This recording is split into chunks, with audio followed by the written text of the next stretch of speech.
Whereas we should remove this English word, corruption, and put Nigeria in it. So that when you say maybe the most Nigeria country in the world, it means more than the most corrupt country in the world. You understand? We need to remove corruption, evil, and wicked, join them together now, call it Nigeria. So that in the dictionary, in the Wikipedia, once you say Nigeria, everybody understand what it means. Listen to the lawmakers, what they are saying.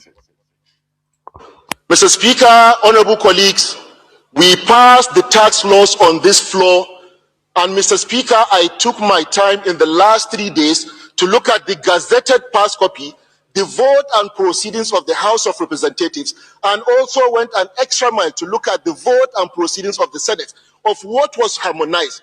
Mr. Speaker, honorable colleagues, what I passed on this floor is not what is gazetted.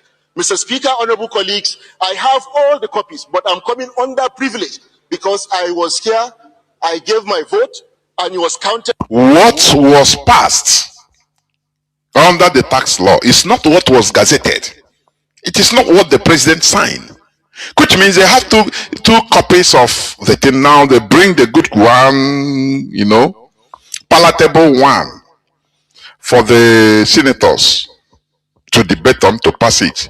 Once they pass it, you think it's that thing they are passing. No, another thing is just like election rigging in Nigeria.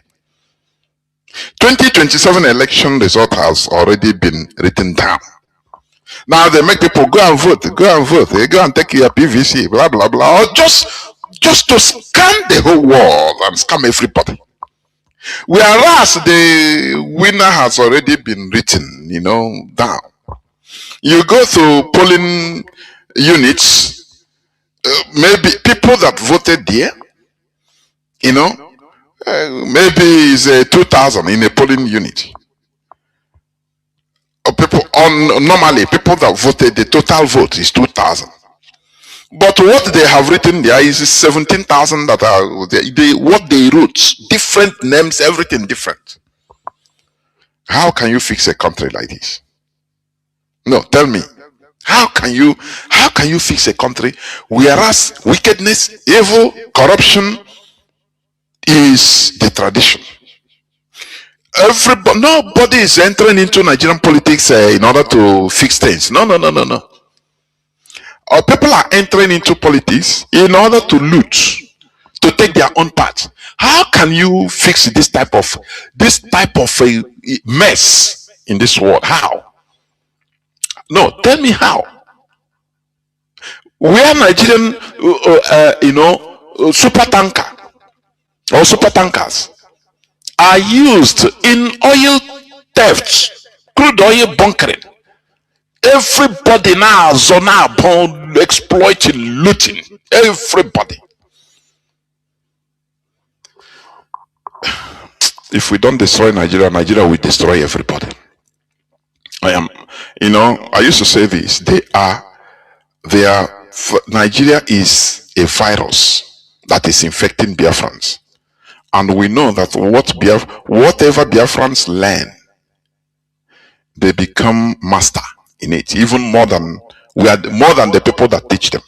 I am afraid that if care is not taken, if Biafra restoration of Biafra takes much longer time than usual, there will be a catastrophe because the people might have been Nigerianized, and that is why this education is very, very important. What they are learning in Nigeria, what Nigeria is teaching everybody is evil, wickedness. What is a word that is more than corruption? Looting, exploitation of anybody around you. They know that whatever Biafrans learn, they become masters. So it is better we join hands together and got what we want. Look at the write-up of the journalist, Mike Arnold, the American journalist, that Reno Mukri tried to, you know, tried to buy through financing for holiday, for his holiday on his birthday party in Kenya. He didn't know that they are, most of them are not like that. Everything was paid for by Reno Mukri, thinking that he will use him as an asset when the time comes. Even the man was quite suspicious inside him when he was invited by Reno Mukri. Tell him, no, don't worry, tickets, everything is paid for. Bookings, your hotel, don't worry, everything is paid for. I need you to be there to enjoy your life for a few days. And the man was inside him. He went, but he was watching. Say, what did this man want of me? He said, no, feel free. No, everything. They took him to safari, did everything for him, Everything paid in advance. No shishing from Mike Arnold. After the enjoyment, and the time came, this propaganda against Christian genocide. He was expecting him to, oh yeah, as a friend, you have to do as I tell you. The man said, no, you cannot buy my conscience. I am not a Nigerian. You can't buy my conscience. It's Nigerians you can buy very cheap price. They don't have dignity. But me, nah, you can. It's okay. This is the reason why all these things you paid. Okay. Look at what he wrote. Even on Facebook, on his Facebook platform, Mike Arnold. Nigerians can't blame Trump for the visa ban when your government sends a delegation of pathological liars. This is from a foreigner. A foreigner. Where have you seen a foreigner individually, insulting the government of the world? Where? Nigeria can't blame Trump for the visa ban when your government sends a delegation of pathological liars and appoints known scammers to be ambassadors. What do you expect? You reap what you sow, and that is true. That is true. So how can a country, in a gazette, in a purported in a bill that they want to pass into law, now there will be duplication. One side is different, the other side is different. They have written the one that should be signed by the president after passing it. They have written the one that should be signed by the president.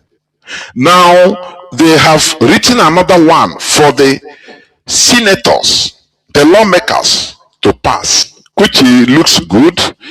It will look good in the eyes of the lawmaker. They say, okay, this is nice. It's for the interest of Nigeria. Once they, once they pass it in the assembly, you know what? They will change it. They will now do a bracadabra. Just guy work on and change it. And take the other one. The other one that they have signed is already with the president. You understand? You see, who is deceiving who? Who is deceiving who? And you see Nigerians talking about fixing Nigeria. No, they don't want Nigeria to be lost. They don't want to lose Nigeria. What are you saying about Nigeria? Is it this character? Where else in other parts of the world you have corruption, yes, but it has limitation. But in Nigeria, everything there is It's a complete mess. Listen again to this, please. Listen. Mr. Speaker, honorable colleagues, we passed the tax laws on this floor, and Mr. Speaker, I took my time in They passed a tax law. This is a lawmaker speaking in the assembly. They passed a tax law, and he himself, he took his time in order to study the gazetted one, what they have passed and everything. the last 3 days to look at the gazetted pass copy, the vote and proceedings of the House of Representatives, and also went an extra mile to look at the vote and proceedings of the Senate of what was harmonized. Mr. Speaker, honorable colleagues, what I passed on this floor is not what is gazetted. Mr. Speaker, honorable colleagues, I have all the copies, but I'm coming under privilege because I was here, I gave my vote, and it was counted, and I'm seeing something completely different. So on Nigeria is the more you look, the less you see. What a country. I say, what a country. If they can do this swindling, scamming in the distance, in the assembly, lawmakers, what else are you talking about of Nigeria? What else? On that note, on this privilege, I will call on Mr. Speaker to graciously look at what was harmonized, what is in the Gazette. Mr. Speaker knows about everything. You know. And these people, even that are complaining, don't worry. They will do the politicking, private phone calls. Say, oh boy, leave that. We have already transferred 2 billion naira in your account. Leave it. All of them, they will give them something, and everybody will now say, okay, everything is okay. What is the hope of common man in Nigeria? These are where people are telling us, go and hold your political representatives, your senators, they represent you. Go and you through them. Now you can talk about Biafra in a place where what they talk about, somebody will raise a bill. Now after they will go and modify, modify another thing altogether. When they are voting the bill into law in the Senate, you say, okay, it's good. But the gazetted copy, which after voting now, the president, the executive will sign it, it becomes a law. What the executive will sign is a different thing altogether that they have already written. It's something where you know, and these people will, some of them will not be careful enough to even, so they say, okay, it's the same thing, and they sign it into law. Whatever, maybe one or two executive, one or two, what they write.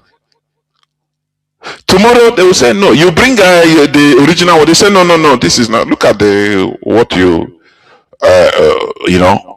what you debated. Look at it. You open your mouth, you cannot close back. You say, what is happening?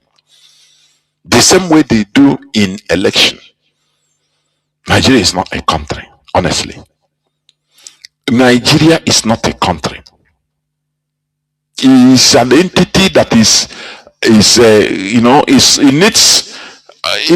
I've been saying it that look, if Nigeria continues existing for another 50 years, it will be turning out to human beings that are different from other mainstream human beings from every other country. I am telling you, their behavior, everything about them will be completely different. People will be saying, where does these people come from? Which planet do they come from? The way they behave. And as our brother said, which I concur with him, it's already happening. Because when you see a Nigerian that is coming from Nigeria, anywhere in the world, that is a newcomer from Nigeria, even only the way he walks on the street, you know. That only Nigeria and Otebera Kanu over there. You know immediately you will know. Because you have seen an animal, even lesser animal walking on this. You see it in his body. It doesn't matter what he wear. It doesn't matter his social status. You will see it immediately. in his body, the way he walks on the streets. You see it. He'll be exhibiting direct. So good. Copy what was passed in the House and the Senate.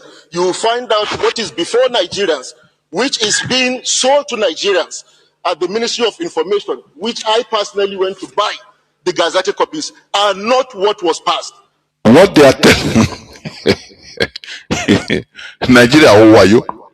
Or na Nigeria na egwu wayo. No, Nigeria wayo itself. And wayo just everybody wayo Nigeria wayo. That's why I love what Mike Arnold said. He said Nigerians can't blame Trump for the visa ban when your government sends a delegation of pathological liars and appoints known scammers to be ambassadors. What do you expect? You reap what you sow. Until Nigeria disintegrates and balkanize. Let me tell you, any person that is talking about saving Nigeria, it doesn't matter his status, it doesn't matter where he comes from. See that person as a fool. Any person that is talking about unity of Nigeria, let us salvage Nigeria, let us this and that Nigeria. No, we should never allow Nigeria to this. That person is the problem. I am telling you, is a fool, is mischievous. People will be. I used to hear what some people used to say that look, it doesn't matter even if you separate. It is the same people that we will be in the helms of affairs of each separate entity or region that is become a different country, a nation. And I laugh. I say, Oga, no, sir. No, ma, it is not true. By that time, the government will be nearer to the people. People will be in charge. Are you getting what I'm saying? Imagine in a Biafra where you are not interested. You are no longer going to protest. Think of going to a strange land to protest in Lagos, former Dodam Barracks, or in Asorok in Abuja, very far, where you don't even know. The people that you are talking, you don't even know them. Their culture is strange from their own. So even what you are doing is abomination, protest, or what you are talking is abomination in their culture. You don't know. No. In Biafra, it is we. Anywhere the capital is, everybody will go there because government is ours. Do you see the difference? You cannot bring soldiers that are our people to start killing everybody. No, all of us will die there because we are together. But in the case of Nigeria, it's very far from us. Government is very, very far. If you tell they say because you see that these people came from far, they don't understand you, they hate you, their core value you for them you are an infidel, so you don't need to exist. So any slightest error or any slightest provocation in the name of protesting against one thing, you are legitimate right, they will bring them. I could remember many times in Biafra land, they bring people from the corner of that dome, whether they are from Nigeria, I don't know. People that don't hear come in English. You see them, Hanijikam Wangbi. People that they don't even hear. What they hear is one chop. That is a hands up. One chop. Or the bam, they kill you. Because for them, you are not their brother, you are not one of them, they are aliens to us. But when we have our separate nation, it is we. Any person that will come there to cause, to scam or to cause looting this, all of us go die there now, all of us. We go and it's not far now. It's not far. They will no longer, no politician will no longer fly and go and stay in Abuja. Don't you see that in Biafra, they cause havoc in Biafra land, and you see them. They have mansions, they have houses in Abuja. The governors of Biafra land. Don't you see that? Do they stay in Biafra land? They say they have escape. They escape. They are in Abuja, ruling as governors of Imo State. They are in Abuja, ruling as governor of Anambra, as a bunny. Governor of Delta, they are in Abuja there. But if we have our Biafran nation, it will no longer, it cannot fly outside. It will stay there. All of us stay there. So if everybody will be, every politician will be afraid, because if you do any nonsense, everybody will march to your house. Youths will, Biafrans will march to your house. It's not far now. Where will be far? Where? Is it in Lower Benue? March from Enugu, march, enter your house and you ransack, bring you out from your house. You have no place to hide. Or is it no way? People will, so you see that government near everybody near will become pass and parcel, so you have no place to run to as a politician. But in Nigeria today, Biafran politicians, they have safe heaven. Are you going to go to Abuja to do them anything? No. Are you going? Do you see what happened before the sentence? They convicted Mazi Nnamdi Kanu, sentenced him. The Nigerian DSS, they warned the governors and senators in Biafra land, mostly in the Igbo part of Biafra land, mostly, that they should vacate. You know that all the IPOB and branch, you know, anything they discuss in Asorok, IPOB have know it immediately. They told the governors to vacate, that they are going to convict, sentence him. If they sentence him, that there will be a problem. You know, they have planned the problem. They informed the senators, the governors, and all of them flew. None of them was in Biafra land during the sentencing when they sentenced Mazi Nnamdi Kanu. For your information, no governor was in Biafra land. All of them, they were in Abuja. All of them were in Abuja, monitoring. When I cut her hands down, because there's something they wanted to do. Yeah, when Mazi Chinasanwori came and knocked everybody hands down, you can't go Nigeria asking who is giving these people this wisdom? That anybody that comes out and say, hey, we are so ESN, if you don't release Mazi Nnamdi Kanu, we are going to burn down. Once somebody, if had it been not the position of IPOB, Nigerian government has prepared their criminals everywhere, waiting to activate them under the name of ESN. People don't know. I say, you see, DOS, tested and trusted. They are wise, honestly. They are. That's why when I see people saying, hey, waiting they happen, and I'm not doing anything, and I just the yarn for talking. These are fools. Either the agents. When I see them on comment section, I overlook them, because they are either fools or agents, Nigeria agents. Because some of them go and trace, just check their platform, check their background, nothing. They will just come, either even robots or fools or Nigeria agents. And we know them. You understand? You know them. Nigeria planned very big. Nigeria, but IPOB knocked them hands down. They wanted to put Biafra land into Union also.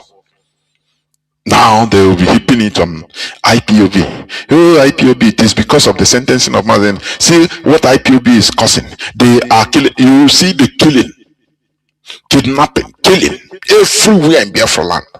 They will unleash criminals.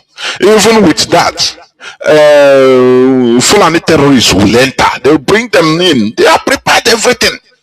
They will activate their secret cells and they will killing everywhere. And they say, because you see them once they come on they do video. 5 people will carry on say, we are ESF. We are, don't worry, there will be no peace until Mazi Nnamdi Kanu is released. Otherwise, this sentence, this and that, you will be killing everywhere. But the leadership did the needful, and Nigeria was really disappointed, honestly. IPOB Obuonye esi ndo na aganyo ndo na Toyota. What IPOB is going to do next, they don't know. Where you think that they will do this and that, they will not do. Where you think that they will do left, they do right. That is how it is. In freedom fighting, like Mazi Sanwo-Olu used to say, you don't use a technique twice. You don't need, you always surprise your enemy. It's a surprise. You surprise your enemy. Because if your enemy knows that, you are going to use the same technique, they know what will happen. And they will be prepared for it already. Or they bastardize it. You understand? So, this struggle is something very, very deep. With your myopic mindset and sight, you will not see and understand. Let me finish playing what this man was crying. So there is no motion here, but Mr. Speaker, I'll be pleading that all the documents should be brought before the committee of the whole. The whole members should see what is in the gazetted, should see what they passed on the floor, so that we can make the relevant amendment. Mr. Speaker, this is a breach of the Constitution. This is a breach of our laws, and this should not be taken by this honorable House. Thank you, Mr. Speaker. I so move. This person that is talking, a breach of law, is good, but maybe he never received. Maybe he never received, and he will receive. He will receive privately. They will send him a lot. Or I say, oh boy, this is, I like watching sometimes that Governor Monique.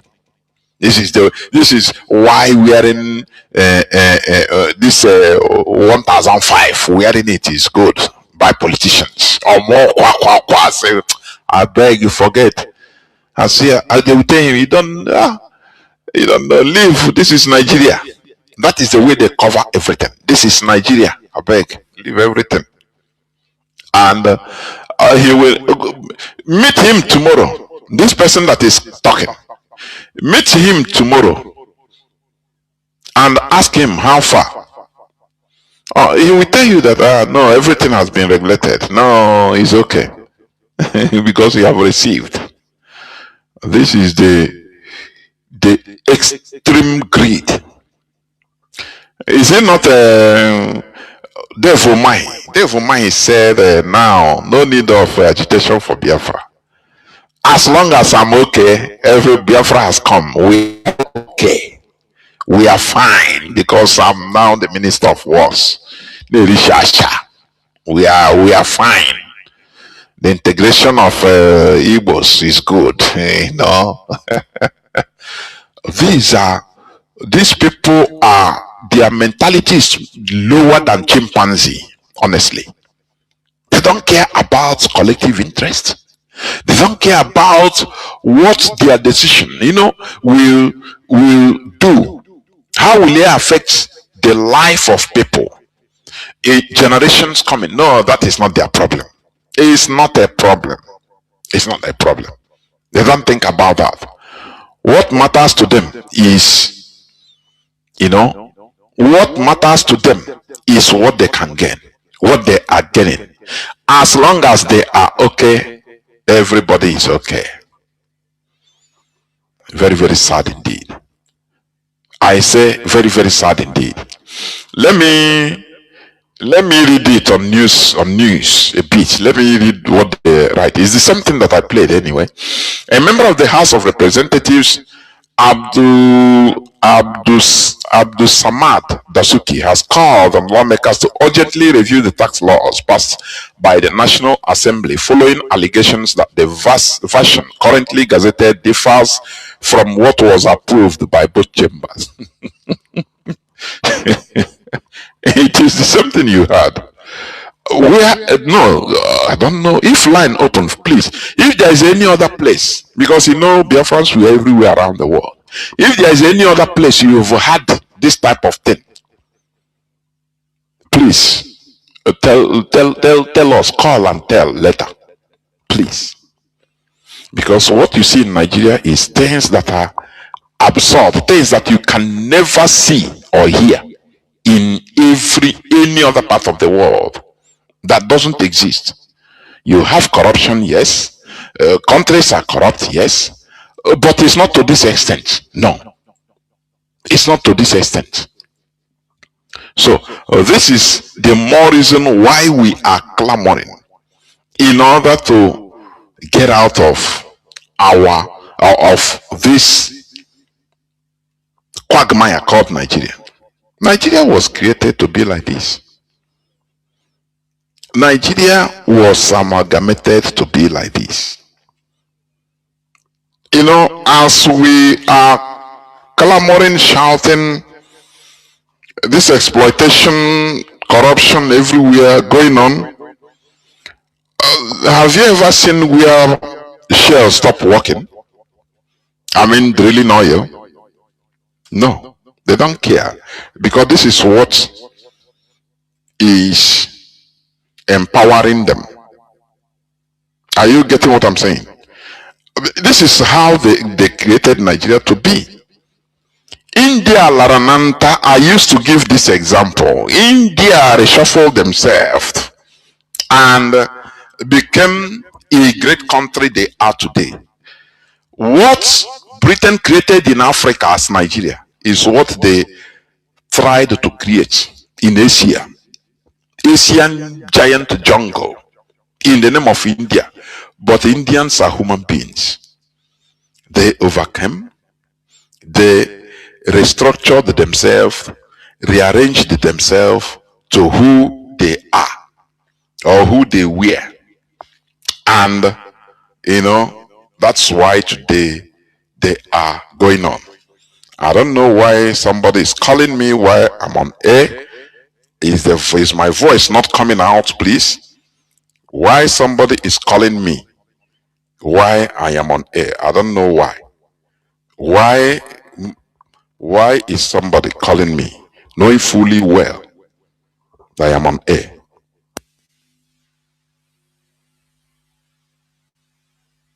So please, what am I trying to say?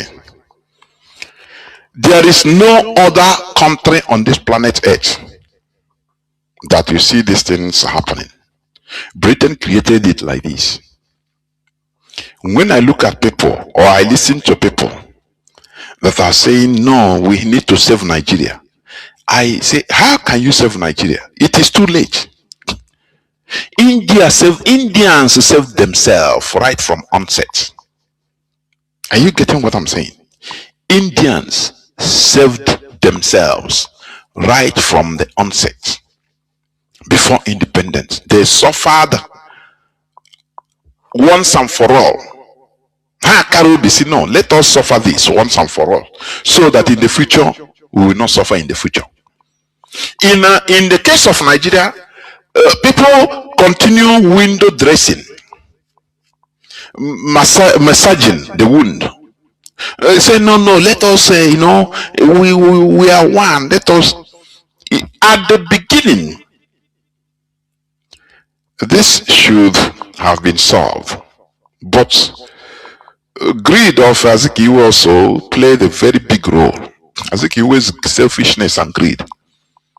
Ahmad Bello was highly bold in making it known to Britain that they cannot stay with people they don't know.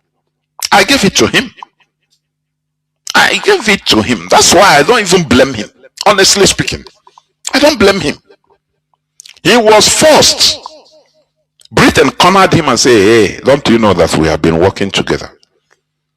We, Fulani and Europe has been working together since. Don't you know that? So stay, we know, stay in Nigeria. We know.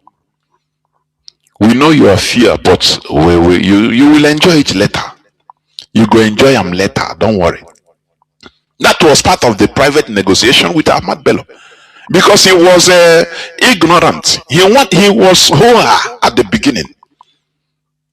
Saying that no, they don't want. If Southern Protectorates wants to go be independent, let them go. They don't want that. North is not yet ready. Why can't here on Radio Biafra we don't say things to make you happy? No, we say things as it is. This is a historical fact, historical reality. Ahmad Bello said, no, we cannot stay with people that we don't know. Our educational system come from the Arab. We're in the Sahel. We are Muslims. We are a caliphate. We don't know these people. Our system is different from them. So we cannot stay with them in one country. It's not possible. Ahmad Bello flatly refused right from 1957. When Nahru raised the issue of independence, the motion, Ahmad Bello bluntly objected, said, no, if you people want to be independent, continue, fight for your own independence. Exclude us from your country. Britain noticed. They say, of these people, we don't need to leave them all. Because Britain didn't want what happened in India to happen in Nigeria. That's why they cornered Ahmad Bello. They negotiated with him, gave him everything, the whole rights, and left the caliphate to continue staying. So you can have everything in Nigeria as long as you belong, you and them. You will enjoy. You go enjoy them later now. Don't worry. Whereas Igbo man, you know everything. Sometimes I'm like Igbo like this. I'm bend all Igbo like this. Onye ma ihe. Ịma ihe ndị na-achọ na ma na-achọ anyị. Ha na-achị anyị ka ụmụ anụ ọhịa. Anyị na-eti. Ka ebe amamihe gị. We are individual talent iji na ere nwa ahịa. Ka ebe every time crying. I think the other day was a fire again in Lagos market. Look at Nnamdi, this in money. You go continue crying until you realize that the hard way. You learn the hard way. I know the pity again. We will understand the hard way. Mazi Nnamdi said, when these people, if they come, they fool our bushes. And you want me to command the army to go and fight them, I will say, because when he started asking for support, nobody listened to him. So you go continue crying. Where the market burnt, I don't know, in Lagos, which part of Lagos? Suya market where? Other people, other sides, they say, no, it don't concern me. Maybe their sibling will call them from outside Lagos, from east or from anywhere. Nah,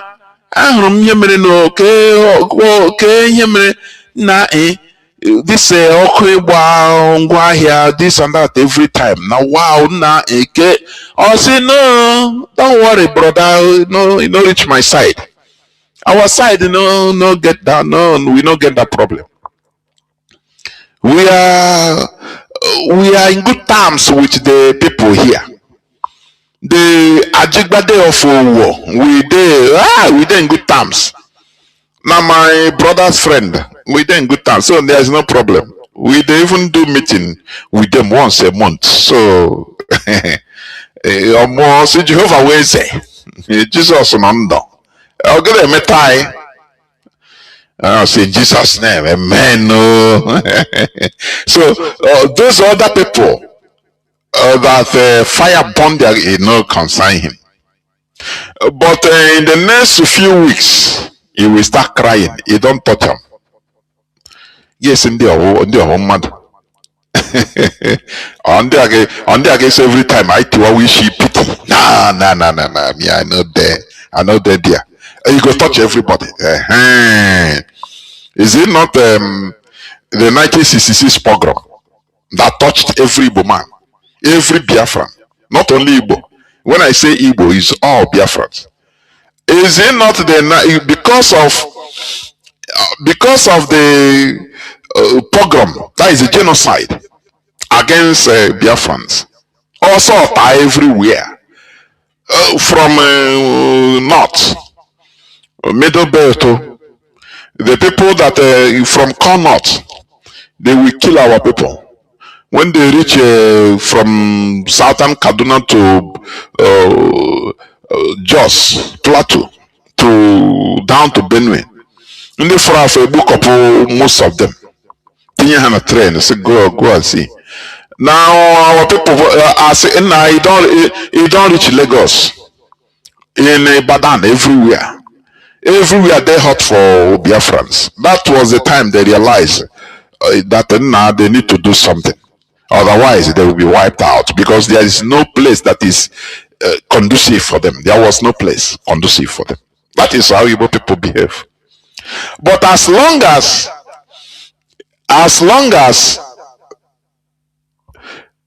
there is a place, slightest space where a Biafran can find solace, even if they are calling him, they are treating him as a slave, but they don't kill him. At least he is ready to abide there, stay there. So now, no one problem. At least, no, he will not fight. He will not fight for freedom. Never. He will not fight until everywhere becomes hot. If you go like this, you put head this side, walk on. That time Koga was no okay, game. Came a KPUB on ourself, that is when you see woman start thinking of reaction. So maybe that is what they want done to them. And a fool at 40 is fool forever. That is the only thing I will conclude. A fool at 40 remains a fool forever. I am telling you. Now, I will read some news headlines, but remember we continue the manipulations of the Sokoto Caliphate. Are you getting what I'm saying? The mistake that was made by Ezekiel cannot be overemphasized. We continue it. You should have known that these people, or the caliphate, they are very dangerous. Do you know that this Sokoto Caliphate, Ottoman Danfodio, do you know that they helped the Europeans in slave trading? Do you know that? They used to go slave raiding. Do you know that? They work with Europeans. Before the amalgamation of Nigeria. Because they were on Islamic conquest. So they will go and capture slaves. Let me tell you, it is even the Fulani that abducted the person today that you hear his story, Samuel Ajay Crowder. They kidnapped him in 1821, the Fulani, when he was 12 years old. Fulani raiders from his village in, I think, the present day Oyo State. Samuel Ajay Crowder. He was not his real name anyway. Are you getting what I'm saying? Around to 1821, Fulani, they raided and captured him, took him, kidnapped him, and his parents They killed even his father.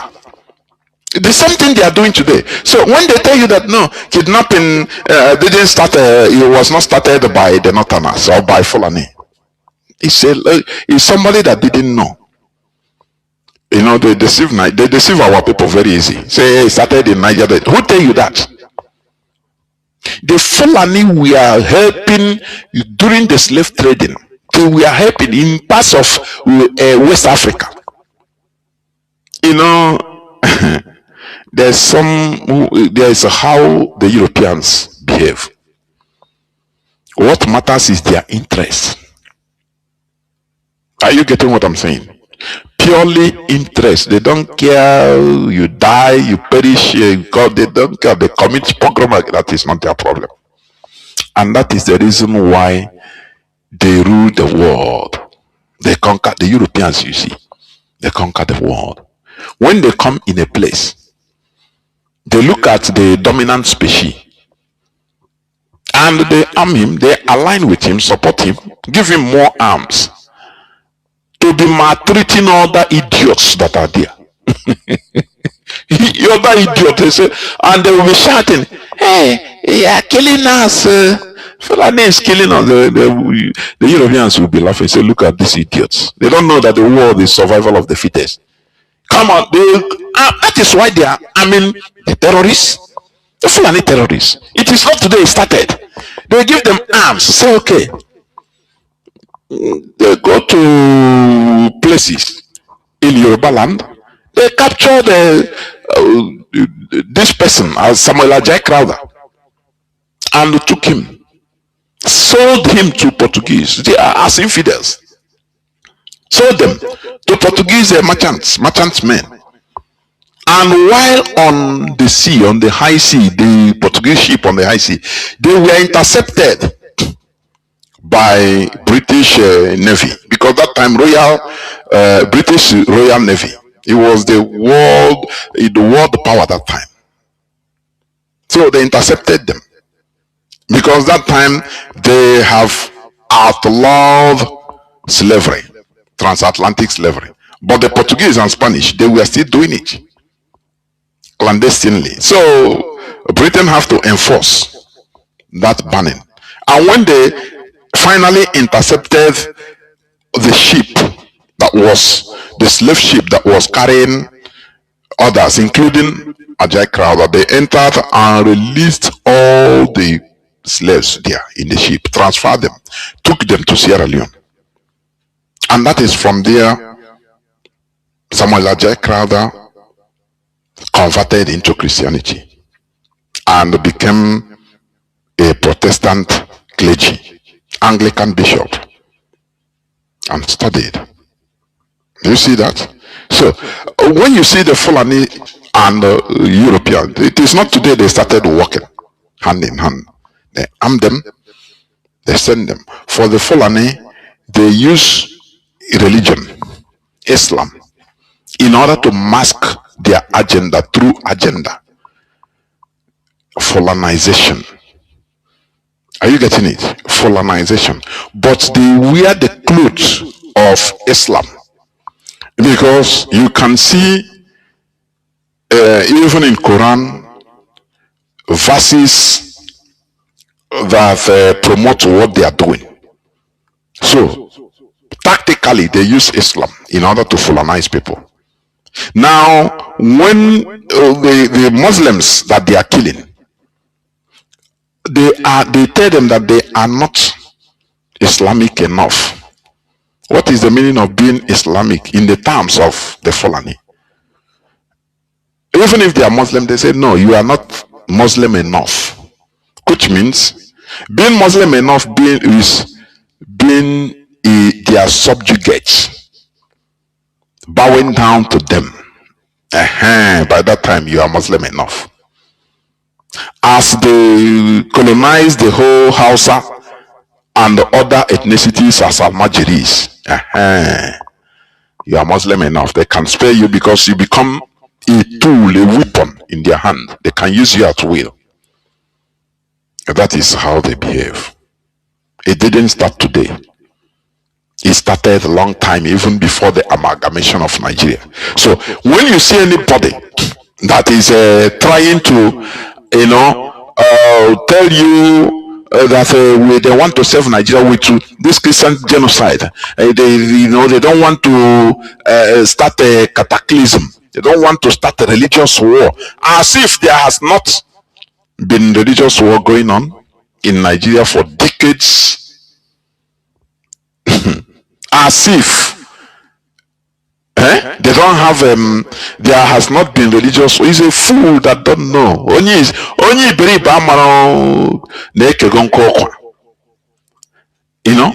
So now let me go to other news headlines. There is a clip I want to play, but let me go to other news headlines. This new headlines, he said, Northern elders visit JNI, can call for reconciliation. They used to take the so-called Nigerian Christians or Nigerian indigenous people, let me put it like that, as fools. They play with them. They play with their mentality. They play with their mentality, and it's fun to the caliphate. Fun. They say these are the people now. When they go to reconcile, they will tell you, they will quote Bible, say, remember your Bible say, if we slap you this side, turn to the other side. You have to forgive. So we are one. Hey, people will clap. Oh, now wow, it's a Muslim, but they quote Bible. Now wow, now we are one. Hey, bless. Inside them, they are saying, you fools. What they are doing is, I call it busy doing nothing. They are showcasing window display. They are showcasing to Trump that, oh, we are doing something. We are doing something. You say, and I think Nigeria has signed a deal with Italy to purchase 24 fighter jets. We need to be up and doing. If you see this situation, these people you call the caliphate, they are very, very smart. They will use it to their maximum advantage. Are you getting it? All these places, all these times you see, after they are promoting, Nigerian Air Force is bombing, has bombed and neutralized several terrorists in Castina, in Sambisa, in all of a sudden. They are sending the whole thing, documenting, sending fake videos to Donald Trump that they are doing. Oh, they say they are killing the thing. So no need of you coming again. We are doing it. Just allow us to purchase. Give us arms. Allow us to purchase. We have money to purchase arms. And they have been like, okay, we give you go and purchase arms from Italy. Jet fighter from Italy, no problem. All these arms, they are purchasing it to use it against Biafra. That's why I say we shouldn't be naive, please. We shouldn't be naive. Now they go and they jail. I mean, they detain Malami. He's a terrorist sponsor. It's true. Matawele. Oh no, he's a sponsor of a terrorist and that. It's true. They know what they are doing. They are ready to sacrifice just very few to save their agenda. They are very good in politics. So don't be carried away. They are number one, top notch when it comes to politics of deception. They know how to do it. So if you relax and say, okay, America is the only solution that will solve this Nigerian problem of Christian genocide is outright balkanization of Nigeria. Any other thing is just you are just giving them time. Within 3 years, Trump will be out of office, isn't it? Isn't it? So what is we have to increase? We have to increase what we are doing. Double, quadruple, triple, nano triple, as much as we can. in order to tell our story that, look, we cannot, there is no way Afghanistan can be in the same country with Canada and they progress as a country. No. They will be vying for supremacy. Sharia will be vying for supremacy with democracy, which they cannot go together. And every time there will be killing. And you know what Sharia means now? They are dominating. They are dominating power. They will always like to dominate. So they don't care about development. So how can you think Nigeria will progress? Let me read a bit, because indigenous people in general, Christians in particular in Nigeria, because indigenous people includes even little Muslims and the non-Muslims. They are very cheap in Nigeria. Small thing, you get them. Little thing, you get like babies. You get toddlers. Small, when they cry, open mouth, you bring out biscuits. Toddler will stop. He will take biscuit and start laughing. That is how the indigenous people are. So, this is December 17th news headlines. Today's news headline. It says, Northern elders visit JNI Khan, call for reconciliation. Now, let us see reconciliation on what? Leaders from the North, including a former spokesperson,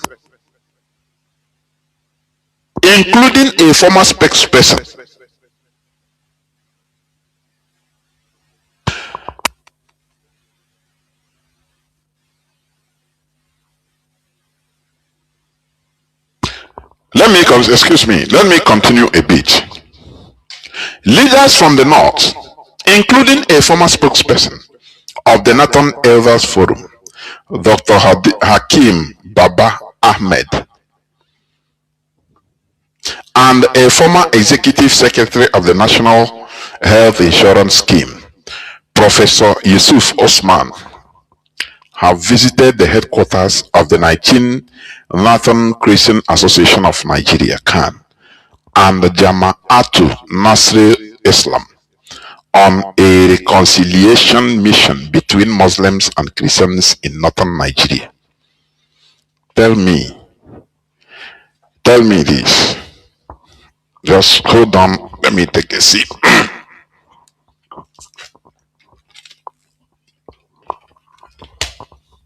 Tell me, how do you think in these 19 states, northern states, you have, I think, 12 or 13 that is practicing Sharia, and they have come out from Katsina State. They say they are more than 99% Muslim. They claim, because they like to claim everything. You know what used to make me wonder? The domineering character of these people. But still, they manage to convince Nigerians that no, they are timid. It is Igbos that are domineering. They paint pictures of the caliphate, the Fulani, as very timid. People you need to pity. They don't know anything. They don't have anything. Blame Nigeria government for everything, because they don't develop them. They don't develop them. That is why. So, hey, you see, Nigerians are wise men who will die for foolish man backyard. I am telling you. Today I'm just taking it easy because I want people to flow with me. These people now, how can you have CAN, Christian Association of Nigeria, in the whole of the 19 northern Nigerian states, whereas 12 or 13 are practicing Sharia? Tell me, how can Sharia coexist with Christianity, with non-Muslim? No, tell me now. Tell me. we make you here on Radio Biafra, we push you to reason, make use of your brain. The other day, I read on about countries that are practicing Sharia, how virulent, how openly aggressive, I mean, in their government policy, they are aggressive against non-Muslims. I'm not talking about foreigners that came, expatriates, no, that are non-Muslims, no. Indigenous. Anywhere that they use Sharia, know that that place, as a non-Muslim, mostly as a Christian, you have to tread with caution. You have to be hiding. So, what is the need of the reconciliation? For what? That, okay, we as Sharia, we are going to now be accommodating you as Christians. Okay, we are going to allow you to live your type of life as indigenous people in Sokoto. Now you can drink, you can have alcoholic beverages. You are no more controlled by Sharia. Is that what? No, let's Nigerians make one think now, I beg. Make one think. Nigerian indigenous population. Why is it that Fulani, they use on our head, they they blow left and right like football? Say on I no get brain. Make I talk am for pidgin, honestly. He dey pain me, he dey surprise me. How little Fulani they come use on a brain, they play football. Jail now. Make on a think. Where on I don't see say Sharia, the waka in harmony with Christianity. Tell me where now. They exist. It is because of the pressure of Donald Trump on Christian genocide, which is he have sent delegates, congressmen, and they have gone to Nigeria. They are making the reports to present to Donald Trump that sent them. They have seen with their eye like more. He went, he saw, he feel it, he felt it. It's not a story somebody told him. Are you getting what I'm saying? But now the Fulani, they are playing their normal politics of coming you now. Now we are one now. We're gonna tell Trump say no problem. Well, we no go do it. Where have they been? Where we are all these northern elders since decades, many years back? I posted on my timeline on Facebook. I don't know whether I put it even on my Twitter. Jonas Raphael. Sultan of Sokoto in 2011. How Sultan of Sokoto condemns Boko Haram crackdown. Remember, 2011, during the time of Goodluck Jonathan. How he condemned the crackdown on Boko Haram. He condemned, they should be, he supported Boko Haram. Are you getting it? But Nigerians have forgotten. The same Sultan of Sokoto that Saad Abubakar. I will play a clip about him. So, how is these people, how are they? How do you think they are doing reconciliation? To bring back those that they have killed, the Christians that have been murdered by the Fulani terrorists, are they going to bring them back? What is reconciliation? No. Without justice, there will be no peace. No, you are talking when you talk about reconciliation, you have to prove that okay, this is the victim, this is the culprit.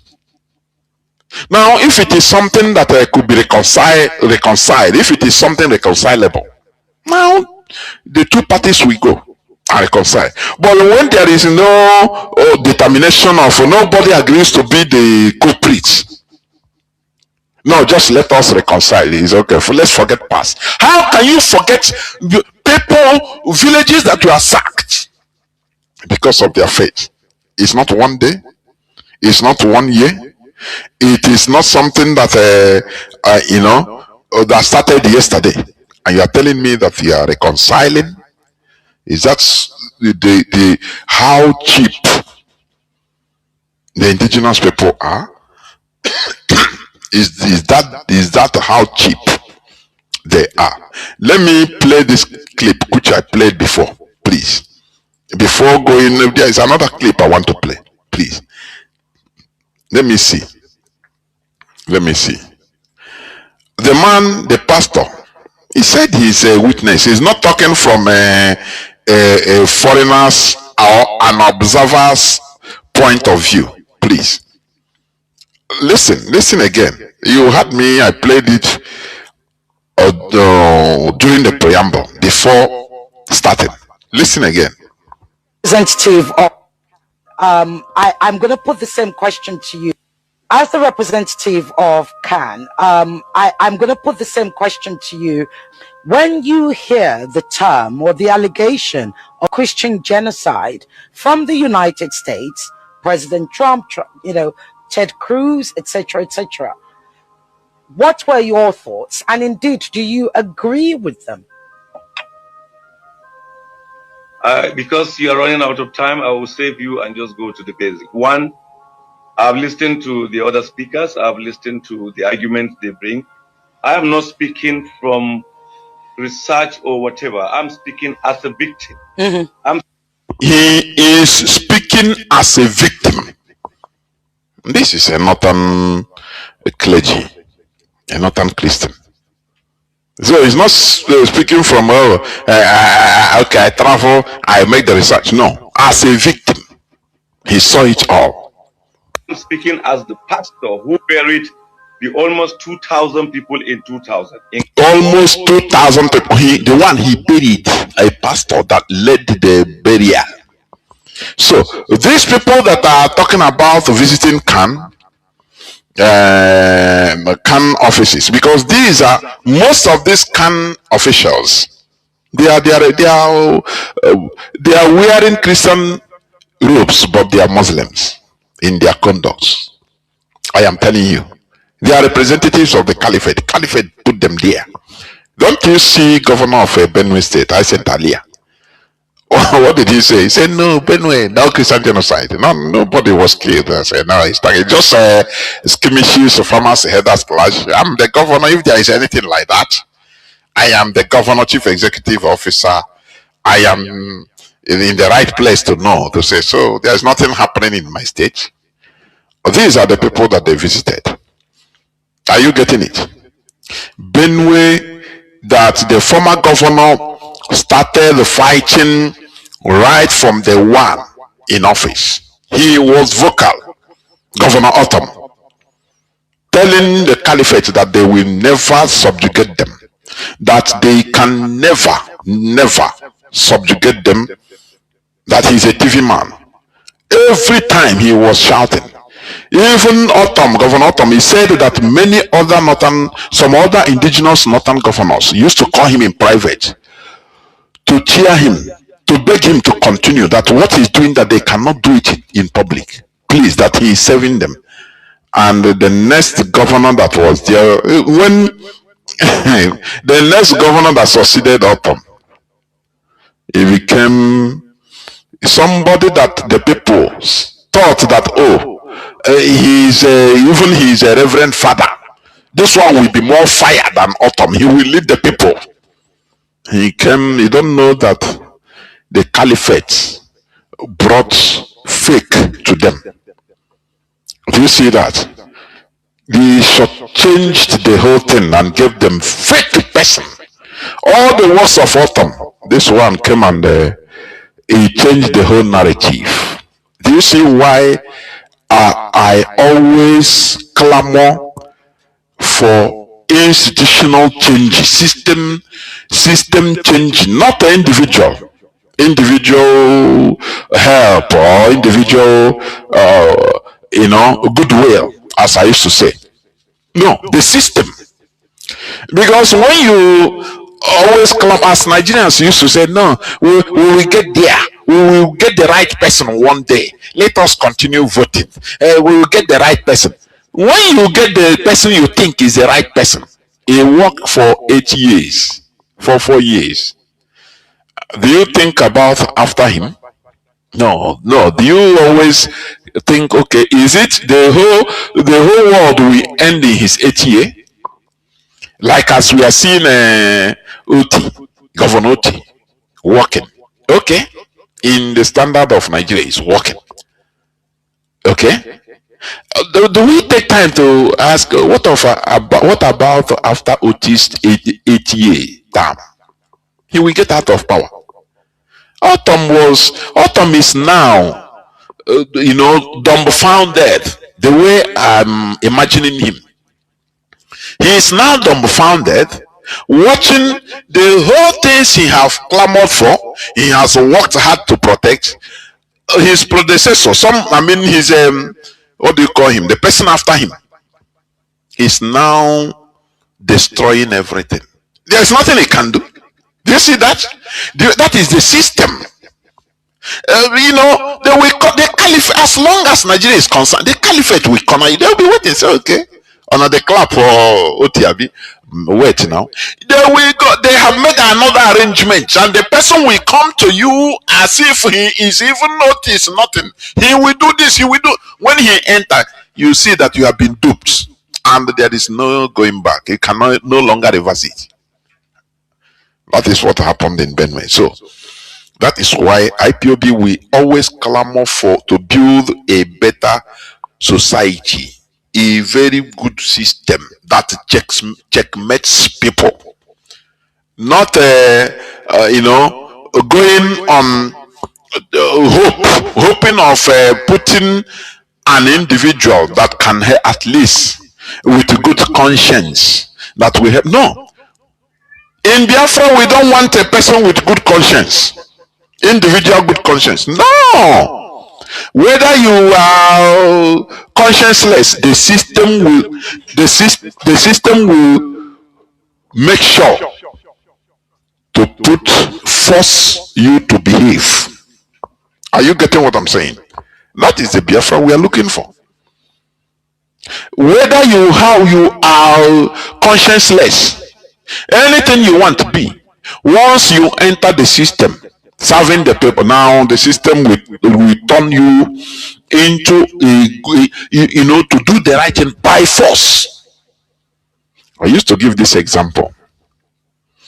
Maybe you are hearing me in Nigeria, you are in Germany, you are in Spain, you are in Australia, you are in South Korea, you are in Japan, working happily, working genuinely making money and being happy, and sending money home, building houses, making your investments home, you are happy. But you remember when you were in Nigeria, maybe you were an armed robber. Maybe as you are listening to me, you were an armed robber. But immediately you flew, you got your visa, you enter Germany, you check the system. You meet people meet you, you say, again, nah, chilo. You see the system, you saw the system. It's not a place you can do armed robbery, never.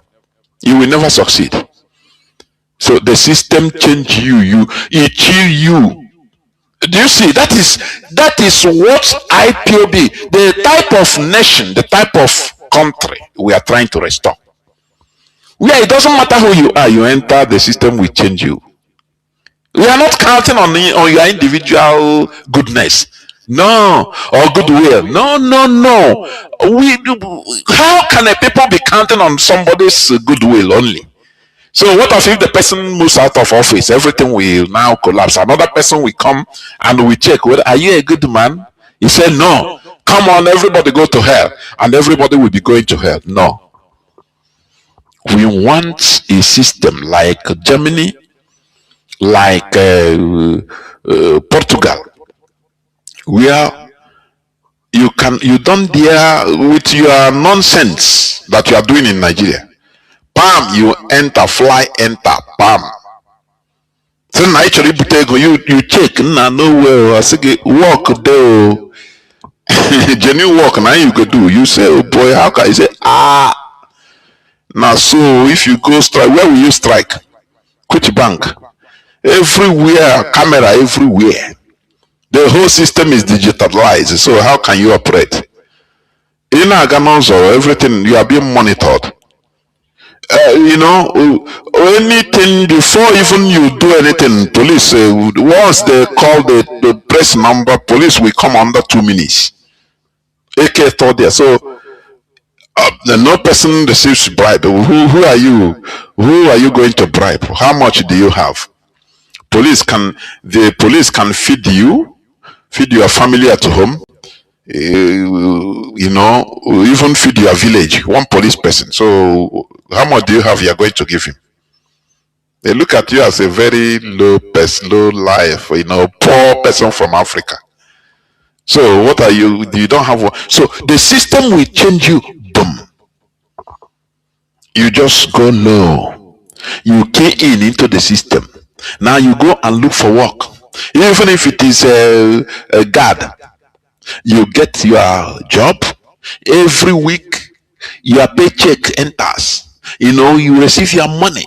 When you check the equivalent in naira, or small money on a million, so yes, what are you doing with the robbery again? Now, anything you want, as long as you key into the system, anything you want, before you want a car, you go and sign and get the car of your choice and be driving and be paying. They'll be removing the money from your paycheck. Then what are you talking? That is the system. That is what we are clamoring. Not somebody that will come and be a nice person. We want to vote for a nice person. No. We want a nice system that covers everything. Covers everybody, including public servants. So that even, do you think that the European public servants, do you think that they don't want to loot money? No, tell me now. Do you think that as Macron is president of France, do you think he don't want to loot money like Nigerian politicians? He wants it. He wants it, but he cannot do it because of the system. I've told you the other time, I read the news where one of his cabinet members, Emmanuel Macron of France, one of his cabinet members went on, he did his birthday party or the birthday party of his daughter or his wife, I've forgotten. And in there, they serve a nice fresh crayfish. With wine, not that one small costly, maybe wine of 300 euro, one bottle. Chai! One person leaked, video it and leak it to the public.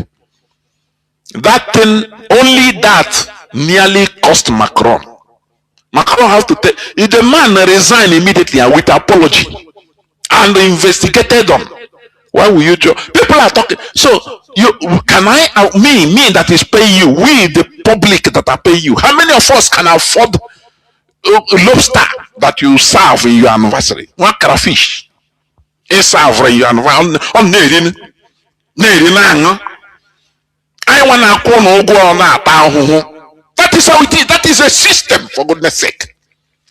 It is not about one person that will come. If he builds one roundabout, hey, now this one is doing something. Oh, now crazy mother.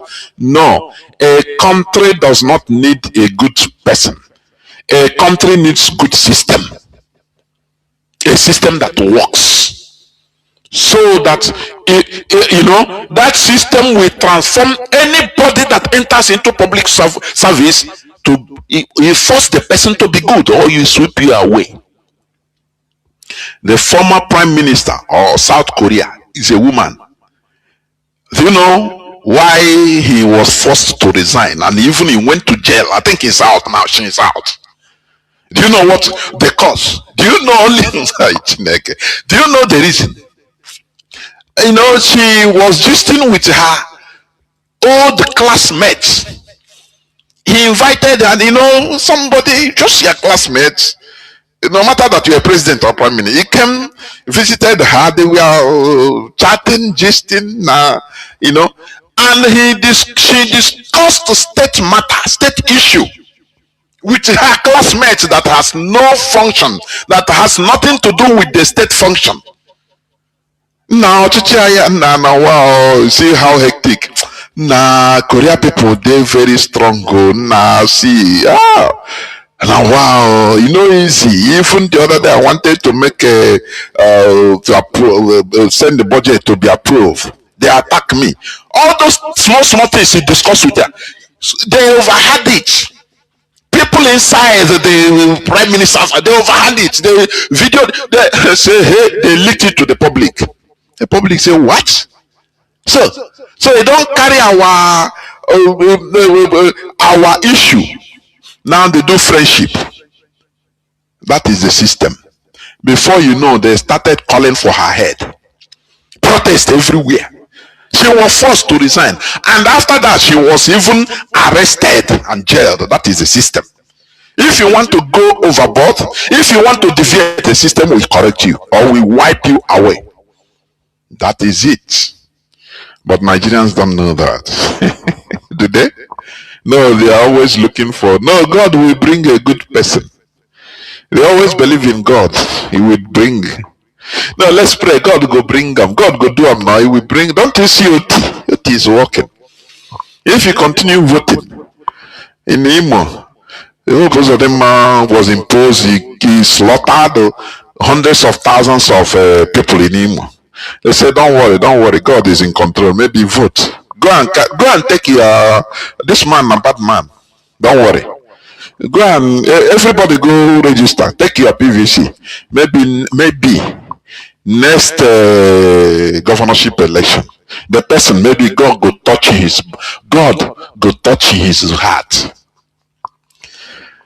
This is the mentality of,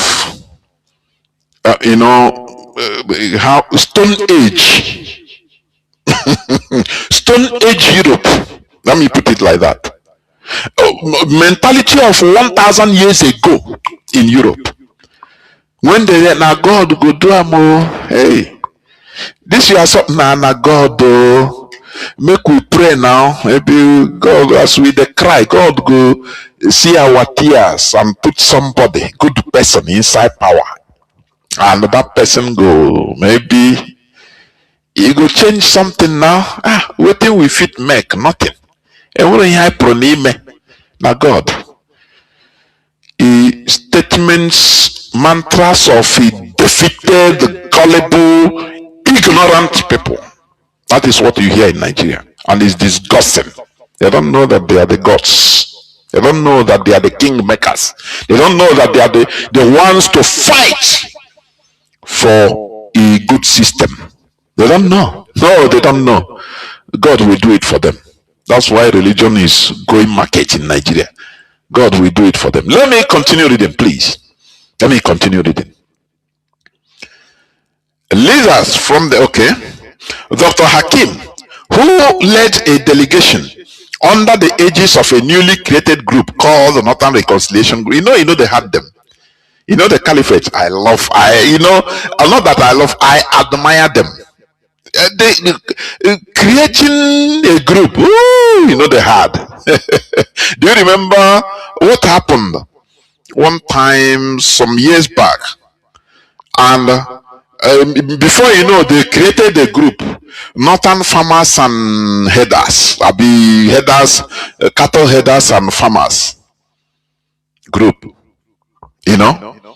And before you know it, they created a group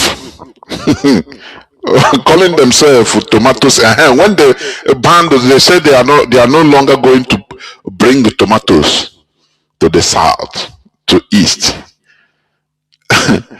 They imposed. They call themselves farmers, tomato farmers and the cattle headers association of the north. So this one, a Northern Reconciliation Group. That is what they have formed. Now. All this to deceive Donald Trump, to make sure that, oh, they are doing something. I trust the caliphate. I trust them. They sabi. When it comes to politics, they are top notch. They are not like you. They are not like us that, when I mean us, not IPOB, please. I mean Igbo people. That they don't see nothing. As long as he never reach their domot personally, they exist. That thing, that problem, they exist now. They exist. As long as his others are suffering it, they don't care until he reaches them. As another market was burned down the other day. Is it yesterday or the day before yesterday in Lagos? Others will say, no, you don't touch me. No, nothing. Tell them, let us, let us try to find a collective solution to this thing. Now, I beg. I mean, now, where we there? Now, we sabi now. No, sabi how to treat with these Yoruba people. I mean, I don't tell her. We don't tell her. We decide, no problem with them. So, you see, our people always try to, in everywhere, they try to cow down, to lick us. So that, something that happened to their brother, the other side, will not happen to them. But by and large, it will happen to them later. And they start shouting. Others will not take correction. They will sing on that. No. These other people, they know sabi. It's a disease. Now let me continue reading, please. Dr. Hakim, who led a delegation under the aegis of a newly created group called the Northern Reconciliation Group to the offices of the two religious bodies on Tuesday, said it was time for both Muslims and Christians to come together to live in peace and harmony, especially Northerners. Now, let me ask you, what of the victims? Have they agreed that they were killing Christians?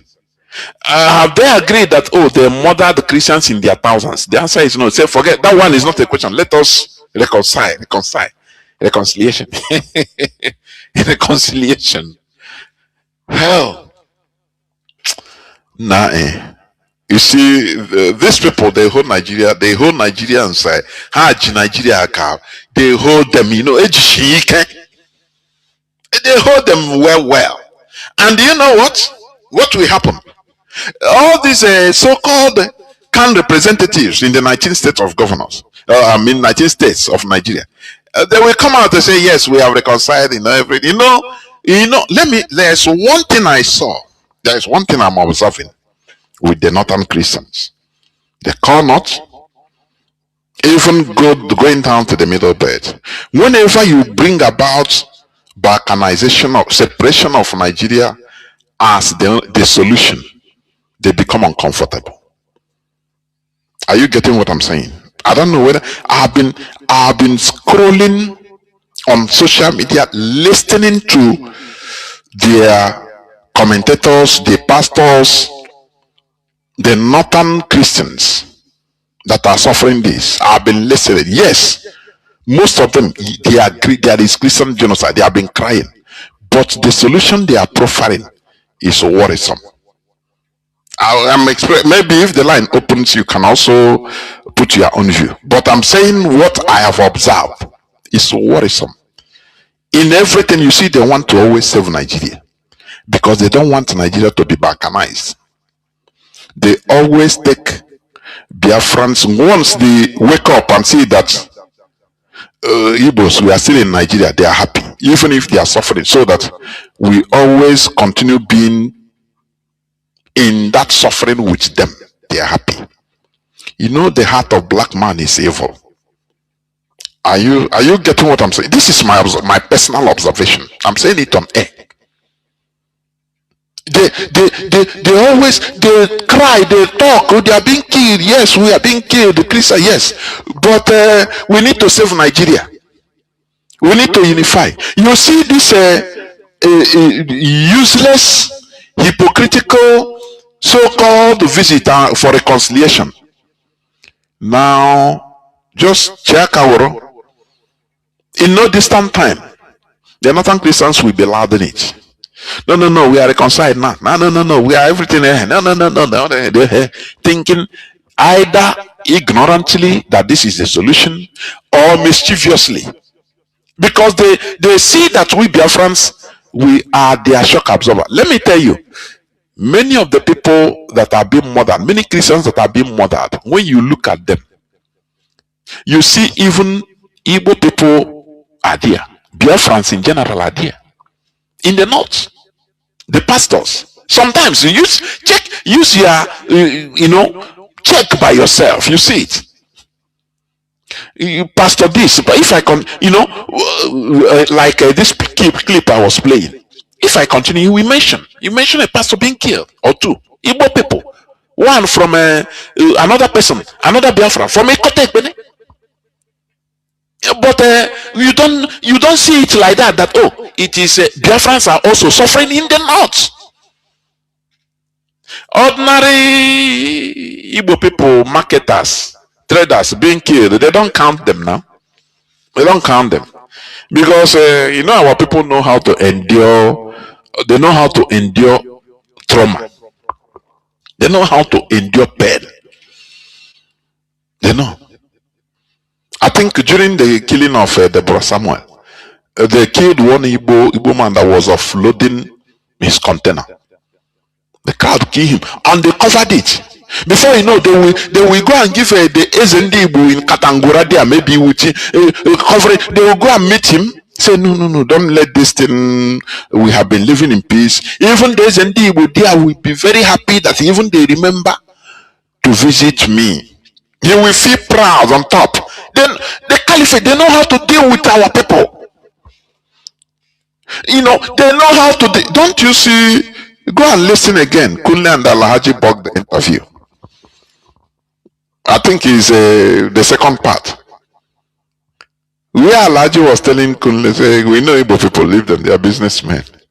He said, had it been Buhari, for Buhari government, had it been, he said his problem, he openly hate Igbo. He gave him an example. He said, don't you see Babangida? Has Babangida, fallen into any animosity with anybody? The answer is no. Because he embraced Igbo. He know how to deal with issues. He said, had it been Buhari, go and make two Igbo powerful. Give them his number. Make them friends. Hey! He said, Igbo man, now look at the Igbo man. He will tell you, he will come and boast on his people saying, I can call the president. No. I get his phone number now. So don't mess with me. He said they will use him to control his people. That is what they are doing. Don't you see a make-off? Don't you see the other one? Don't you see them? Don't you see how they behave? They have a numbers of presidents. So they can do anyhow with the people. They don't care. That is how they understand the Igbo man. Are you getting it? So when for example, as they killed maybe Igbo people, then we go to the Eze, the so-called self-made Ezendi Igbo now Zungeru. They'll meet him and tell him now, yes, your people have been killed, but look, we don't want the problem to escalate. Leave it like that. Those that have died. We are friends. So we gotta move on. You have to, we allow you here to live in peace. Look at good mansion you build here. You are living in peace, aren't you? You say, yes, I am. You say, okay, so keep quiet.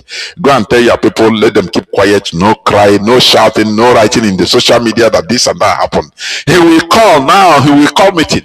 Then he will call meeting and say, hey, I don't want anybody. What happened? We will give them a befitting burial. Onye ọ na-abịa na ihe mere na-emego ọ nọ mana ebe anyị bi ọ na-amarago ebe anyị nọ na their mentality.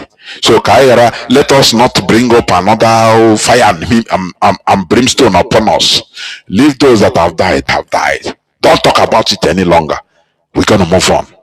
So with this, I'm putting on 5 million naira for their befitting burial. Hey, Akako. Hey, Ezendi.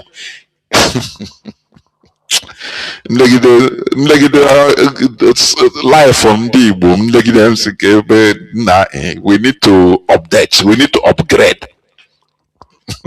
I'm telling you, we need to upgrade from a cultural forest antiquity life to what is obtainable now. And that is what IPOB is doing to make us upgrade mentally. That is it. Are you getting what I'm saying? So let me continue reading a bit. Let me continue. Now, in his remarks, the 19 northern states CAN chairman, or the 19 northern states CAN chairman, Reverend Joseph John Hayab, said, "We will tell the world that although there has been fighting and misunderstanding in northern Nigeria, a new voice is rising to say enough is enough, and we will resolve it." Didn't I tell you? No, didn't I tell you this? I didn't read the body. I only read the caption before coming on air. I'm telling you, this is exactly very idiotic people. Enough is enough. Okay, who will take charge of the people that have died, the people that have been murdered?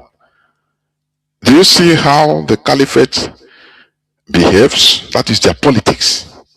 These people are cheap, and the so-called northern Christians, they want us to fall into their cheap, very cheap way, so that to be peace, there will be peace.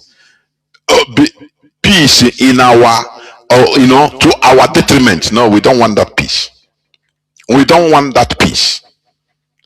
To them, you see, to the northern Christians, they need to do the needful. I am telling you. You know, I was telling us about the story of India. India was one country amalgamated, joined together, cut and joined by Britain. But when we are clamoring for independence, they thought critically. A question rose. This India we are fighting to restore, to be independent, who is an Indian? That question changed everything. And that is a question that Nigerians never ask. Who is a Nigerian? They never ask. Look at ordinary, I mean, what is the name of the new, Northern Reconciliation Group? They created maybe yesterday in a headed paper, they write it. Now, the Christian CAN chairman have said that, okay, enough is enough. We have a new voice now. So we will tell the world that although there has been fighting and misunderstanding in northern Nigeria, a new voice is rising to say enough is enough, and we will resolve it. So no need for Trump to do anything. That is what it means. Do you see how they work? No. We are going to now resolve it and to keep Nigeria moving. They don't discuss what about issue of Sharia. Have you ever seen Christianity thrive under Sharia? The answer is no. It's never done. It is never done. What about Maitasini? Right from, let me just play this a bit, so that from a victim's mouth, please. In Kaduna, quote me, my name is Reverend Hayab. I'm speaking as the pastor who also did the mass burial of the over 300 people of the Miss World Beauty pageant on the 23rd of November 2002. Who will be held accountable for these people in their so-called reconciliation? Continue listening. I'm also the pastor who came out publicly to denounce the Danish cartoon in 2006, but it later leads to the death of Christians in Maiduguri and death of Christians in Bauchi. So, who will be held accountable for these deaths in their so-called reconciliation? You know, these are pertinent questions. I've been around and I think I know this story. Listening, we are coining it into the politics of America as if we are not in Nigeria. And someone is saying that activity was used, sincerely speaking. there has been killings of Christians in northern Nigeria before even the advent of Boko Haram. Before the advent of Boko Haram. And these people, they are talking Northern Reconciliation Group, and lauded by Christian Association of Nigeria, Northern Side, Northern Chairman. We are said we are resolving our issue. There have been little misunderstanding, but there is a voice coming out to say enough is enough. These are the people like Kuka. These are the Muktabarets, the representatives of the Caliphate, but they are wearing Christian robes. I was in Kanu. I just left Kanu with 1 week, and the killing of the visit of Reabonke happened. People were caught. You know, it's a different thing that you are shot to death. It's something else that you are caught to pieces, caught by the DEC, caught hard to death. Who will be held accountable for this? The so-called, Northern Reconciliation Group that are meeting the Christian Association of Nigeria in the 19 northern countries. The 19 northern states. Who will be held accountable? No, nobody. We gotta move forward in order to save Nigeria. To hell with that Nigeria. What they want to do, they want to play things, play game. So that after, these are setups, Before even all these meetings, they have received the calls from Daniel Bowala, said, no, you have to play game. To the Christian Association of Nigeria. Remember, we are going to save Nigeria.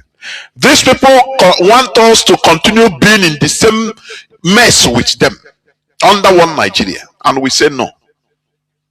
We say no.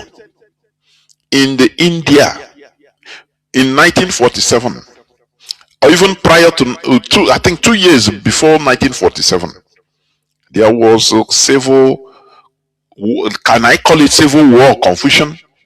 This is what happened. Because there are two major forces, two major core ideology that cannot see face to face with each other. In the then India, they are British amalgamated India, and they were looking for independence. They said no, we cannot get independence and be killing ourselves, otherwise we will have no progress. There is the force of Hindu, there is the force of Islam. So they say no, we need to separate. We need to separate in order to face our problems, so that we don't kill each other after independence. Now, do you know what happened? People that were, Hindus that were living in Muslim majority parts, where you call Pakistan today, they have to leave their father's land. Now, the nation building is not a joke. There must be a sacrifice. They have to migrate. They have to leave their father's land. They have to leave their father's land where their umbilical cords were buried. They have to migrate down to the Hindu side to join their brother where they have the same ideology with. And those Indians that were living, the Muslims that were living in Hindu majority area of India at that time, they have to leave. It was their land, their ancestral land, but they have to, because they are not, if they stay there, they are not going to be safe. They have to leave and move down to the Pakistan. And they were given places to live, so they settled. Are you getting it? Now they declare, all those things. If you are talking it seems easy, an easy task. Blood flowed. That is one thing an average Igbo man don't want to hear. Now, if the thing will bring problem, I beg, make we no do am. I beg. But you are inside problem all the time. You are being murdered. You are being killed every day. So that movement, according to historical facts, historical statistics, it said before 1947 India, Only that commotion cost the life of more than 2 million people in India. More than.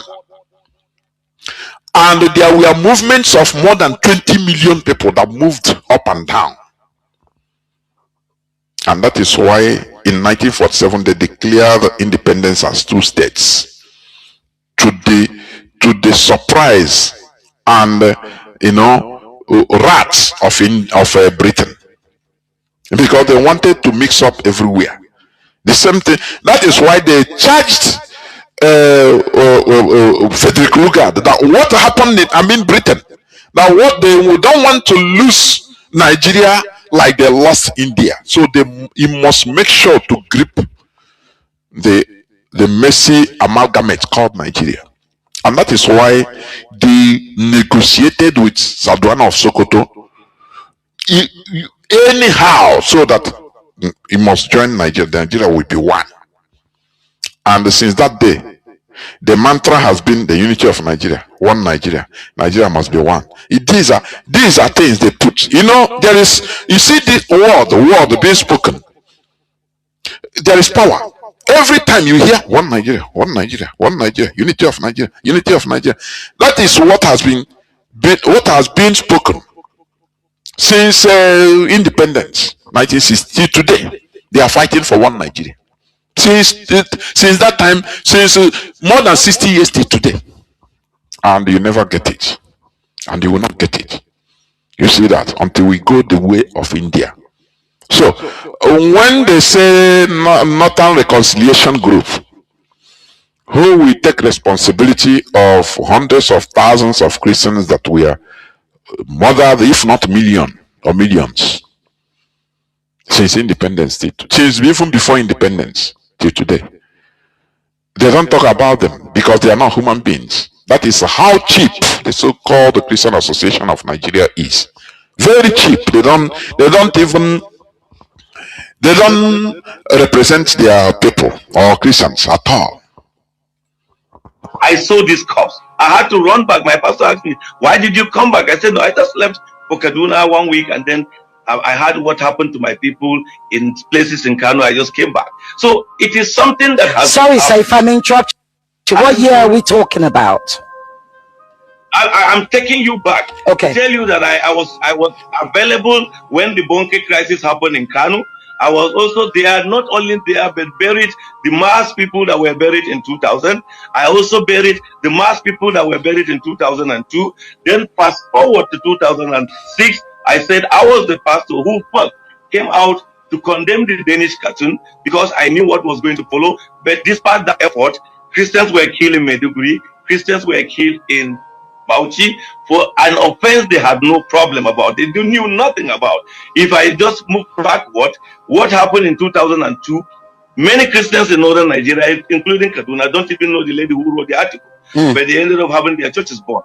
They ended up having their pastors killed. They ended up having precisely the Sunday before that. Now, this so-called Northern Reconciliation Group, are they going to take responsibility? I mean, those Muslims that are visiting the Christian Association of Nigeria. Before you reconcile, you have to dig into the problem and blame who to blame. No, they don't blame.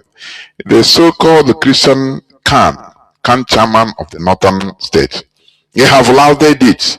That, enough is enough, so we can resolve things by ourselves. That is how the caliphate works. Their manipulation is top-notch.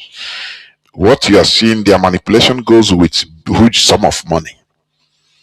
Their manipulations go with political posts and promises. They don't go empty-handed. Are you getting it?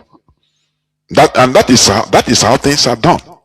That is why when we are here, IPOB, we continue shouting, support what we are doing financially. Because what we are doing needs money. Restoring a nation needs finance. Huge one. It's not small one, please.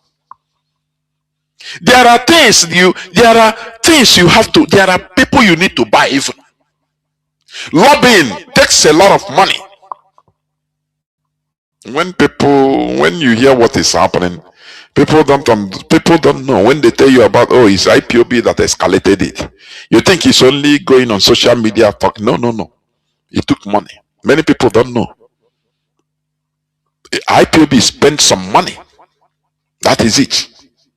So, but you don't know. When it comes to fighting this type of war battle, we need money. And when they get ego, and when they get send the mission with ego, everything is involved. That is why the caliphate is on top. Because you now, when we are talking about IPO, you say, if Mazi Nnamdi is jail, nah, this thing, nah, beg. I beg me, I know they contribute until Mazi Nnamdi comes out. Now me, I know to give. Waiting, if I give, how will they do account for me? How? So IPOB will be telling you secret things that they are using the money for. Instead, keep your money, because there are many things that are involved in freedom fighting. It is not only talking on air. It is not only writing on social media. No. And they go is money. There are things. A secret service. Branch you are talking. Do you think it's on the mouth? Man, they send wine, agent. They send all your mission. IPOB and then go. You talk so seduce your mother. You go there inside. Money I will go me the cham po no sorry seduce so will the video blackmail on ya land on a freedom fighter. But they but I say come on.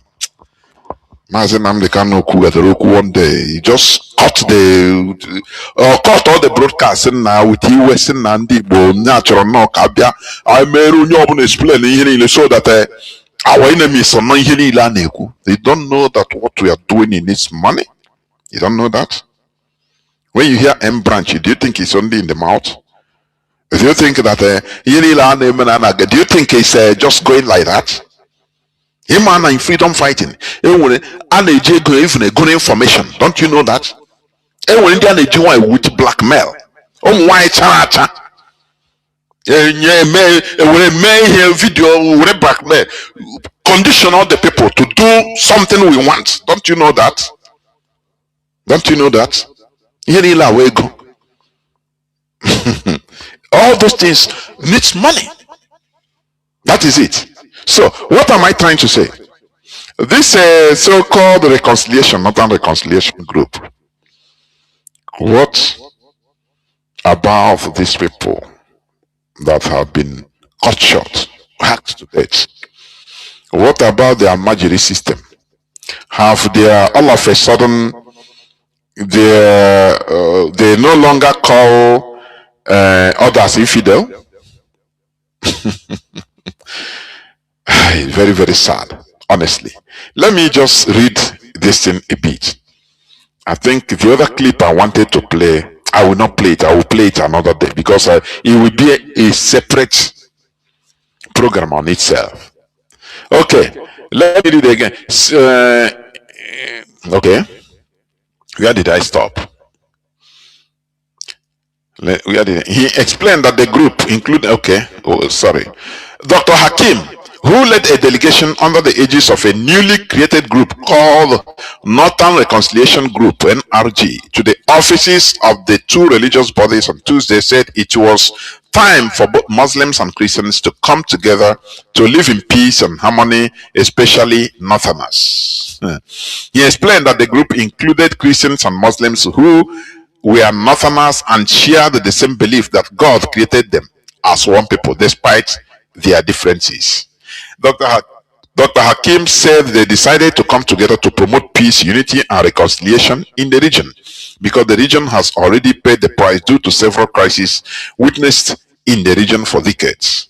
In his remarks, the 19 Northern States Can chairman, Reverend Joseph John Hayab, said, "We will tell the world that although there has been fighting and misunderstanding in northern Nigeria, a new voice is rising to say enough is enough, and we will resolve it," he said. Similarly, Professor Khalid Abubakar Aliyu, Secretary General of JNI, said when people came together to solve problems, the support of Allah will come and things will work fine. Let us show those out there that we are strong and we are ready and we can make it. And you have our support. They are on there, honestly. They are on there, the indigenous people, I tell you, when Ottoman Danfodio was able to individually tear the Hausa kingdom down with mouth, an orator, in form of a preacher, Quranic preacher, he divided the Hausa land. Half followed him and they fought war. They turned against their king, saying he's not a good Muslim, he's not good enough. So for Ottoman Danfodio, a good Muslim is the one that those that bow down to him and he commands them, because he was Ottoman Danfodio was answering the commander, I think the commander of the believers. That is it. So if you are a Muslim but against what he's teaching, you go down. So once Ottoman Danfodio was able to destroy the Hausa kingdom and established Sokoto Caliphate, he now proclaimed that, look, these people, they are very gullible. He called his Hausa brothers to come from Futajelon. He called his Hausa brothers to come from, Futatoro. He called them to come from Masina in present-day Mali. That Allah has given them a place. That is why they turned that place, called it Sokoto Caliphate, the capital. That God that these people are stupid, that they will take it, and they took over there, and they have been fighting in order to expand. They have been expanding downwards until Britain came and created Nigeria, and even helped them, gave power to them, to the caliphate, in order to be doing what they are doing till today. As long as Britain is looting our crude oil, gas, all the mineral resources, they don't care, because that is how they behave. So the Sokoto Caliphate manipulation is real. It is real, and it should be dismantled. Are you getting what I'm saying? Today they are manipulating the Christian Association of Nigeria in 19 northern states. Kuka is there to do the needful for them. All of them, they are there, and they want us Biafrans to be with them, so that we'll be suffering what they are suffering. Because for them, if we go, they are gone. They will use them do suya. But that is not the case. If Biafra is restored, if those Christians in the north that want to come to join Biafra, they will be welcome and resettled. I'm telling you. Now, those others that choose to remain, Biafra will play international politics to protect them. We be that time Biafra will be a nation. Biafra will never leave even our neighbors that are Christians, that are non-Fulani, that are suffering under, because we know them. We know the caliphate. We are seeing what we are suffering. Now, Biafra will use her power as a country in order to weigh in, to draw international, interest on them. That is what they don't understand. The restoration of Biafra will be the saving. The saving grace. The restoration of Biafra will be the saving grace of even the northern Christians. But myopically, they are looking at it as, if Biafra go, we are with these people. They are our brothers, our sisters, but they see us as pigs, so they will slaughter all of us. No, no. By that time, we will have power as a country, and we will weigh in. We will draw the attention of the international community, and that time you enjoy more freedom and protection, even in the north, as a Christian, as a non-Fulani, as indigenous people. So we must say it as it is. That is it, because I've been observing the way these people, the northern Christians, are talking. If you mention, they don't want to hear about disintegration of Nigeria. They don't want to use ear to hear. They don't want to hear it. All of it, they want to save Nigeria. They want to save Nigeria, which means they are afraid of Biafra leaving them. I am telling you. But little did they know that the more the Biafra leaves, the better for everybody. It's just like our deceived brothers, Igbo brothers that have properties in Lagos, in North. They so fear factor in them that, oh, if you get out, if Biafra goes, your property, you will lose your property. It's lie from the pit of hell. Your property will be better protected. Imagine the fire that got burnt in Lagos. Igbo people's properties burned down. No person is getting a fathom as compensation. Nothing. No fire service. Nothing. How many Igbo markets have been burnt in Cameroon? No, tell me. Let me tell you, as an Igbo man, your house, your landed property in Benin Republic is more guaranteed than that of in the north. Do you hear me? Because you are not a national, you are a foreigner. So if they target you as an Igbo person or as a Nigerian, there will be international outcry. Do you see that? So if Biafra comes, for example, those are the properties in Abuja, in Kanu, in Kaduna, in different parts of the north and in southwest. Just as long as you have the papers, they cannot ever touch it. Never. Now they will become more afraid, because there will be a commission, there will be a ministry in charge of it in Biafra land, in the Biafra nation. You don't dare touch a Biafra man's property. Don't you see what happened in Australian Beach?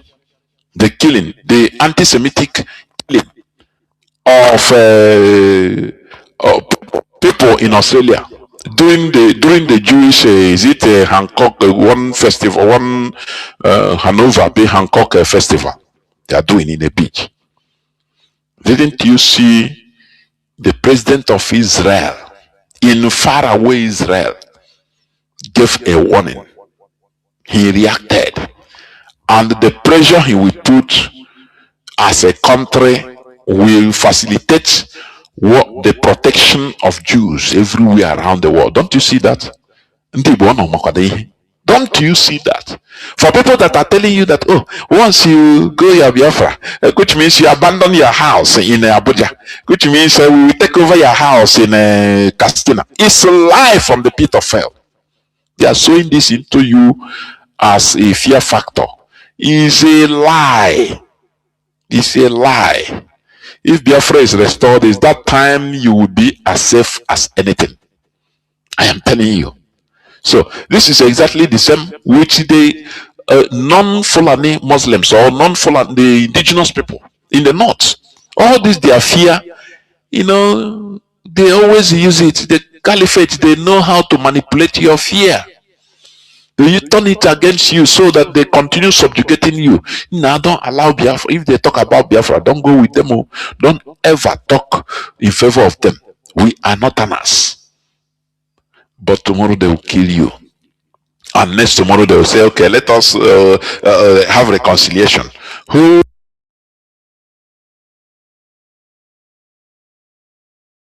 is held accountable for those deaths? Thousands, hundreds of thousands, if not millions of deaths of Christians and non-Fulani. Who? In the north, mostly. In the middle belt, even in the south. Who is responsible? Who will be held accountable? Yeah, reconciliation is nonsense. This is where I'm going to stop. I will go into a few minutes break so that when I come back, I will now open the lines so that people can start calling in. Please do not go away. I'll be right back, please. I'll be right back. As the representative of Can, I'm going to put the same question to you. When you hear the term or the allegation of Christian genocide from the United States, President Trump, Ted Cruz, etc., etc., what were your thoughts? And indeed, do you agree with them? Because you are running out of time, I will save you and just go to the basic. One, I've listened to the other speakers. I've listened to the arguments they bring. I am not speaking from research or whatever. I'm speaking as a victim. I'm speaking as the pastor who buried the almost 2,000 people in 2000 in Kaduna. Quote me, my name is Reverend Hayab.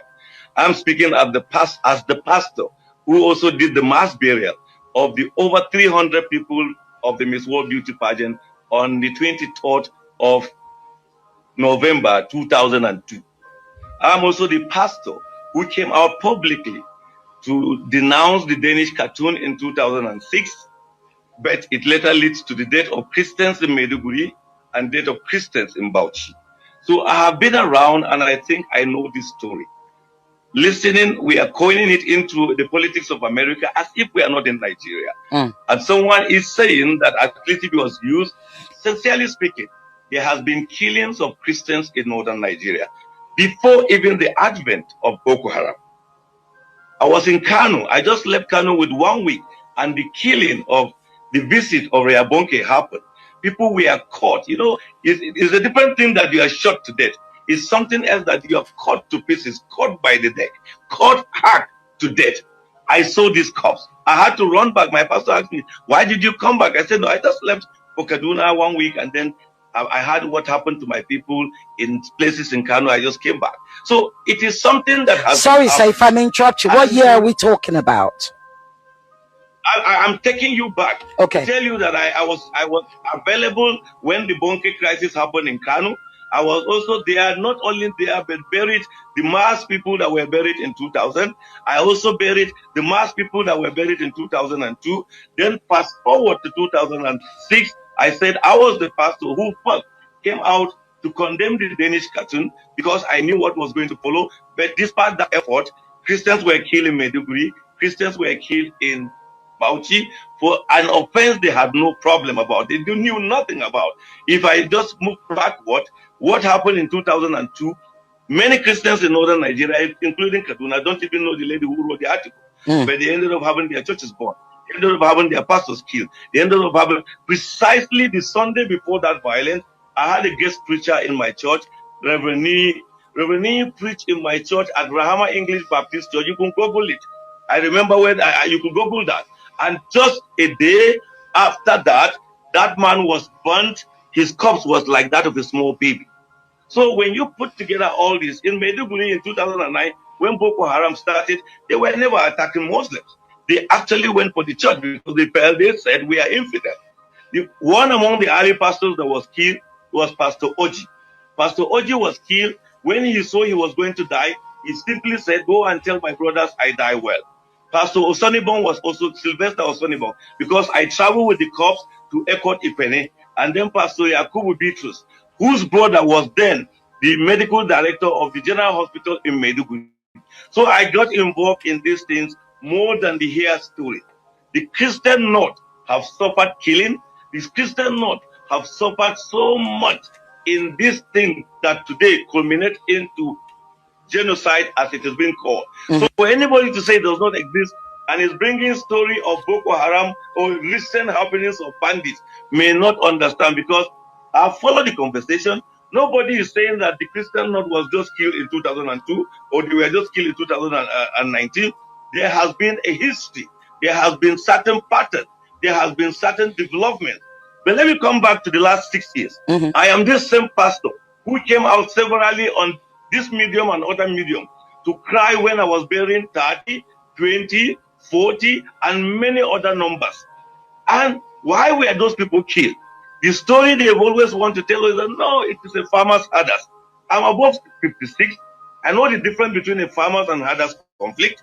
And I know the difference between someone coming to exterminate or eliminate a certain group of people. Because farmers, as we knew, simply had little misunderstanding with herders, and the herders will come either to the police station or to the traditional ruler or community leader, and such issue will be discussed, and they will now ask for reconciliation and possibly ask for little payment of damages. But we have a situation where innocent women are sleeping in their sleep with their children, with their husband, and people will come to their community, chant religious slogans, set their houses ablaze, shoot them and cut off their necks, and do not stop there, also burn their religious places. And you still want me to say, no, it's just a communal clash, because that's the kind of farmers had that clashes. And that's why today we are hiding under those things to argue about that. I looked at the issue of statistics and I just wonder, if you sit there, just Google, you will see in the Wikipedia, the number of churches that document is giving you that the churches in Nigeria are just 16,000 something. And you and I know that is not true. I am a pastor of the Baptist Church. The Nigerian Baptist Convention, just Nigerian Baptist Convention, we have over 11,200 registered churches. We never bring Redeem into it. You never bring Anglican into it. No Catholic into it. No Methodist into it. No Living Faith into it. So some documents and figures that we have been seeing are quite interesting, but just tell us that there is even to us a conspiracy of silence or a conspiracy of twisting a situation. I see what is happening and as an opportunity for us to stop the killing of our fellow citizens just because of their identity. You know the place of Jos as the capital of Plateau State, even in Christendom here.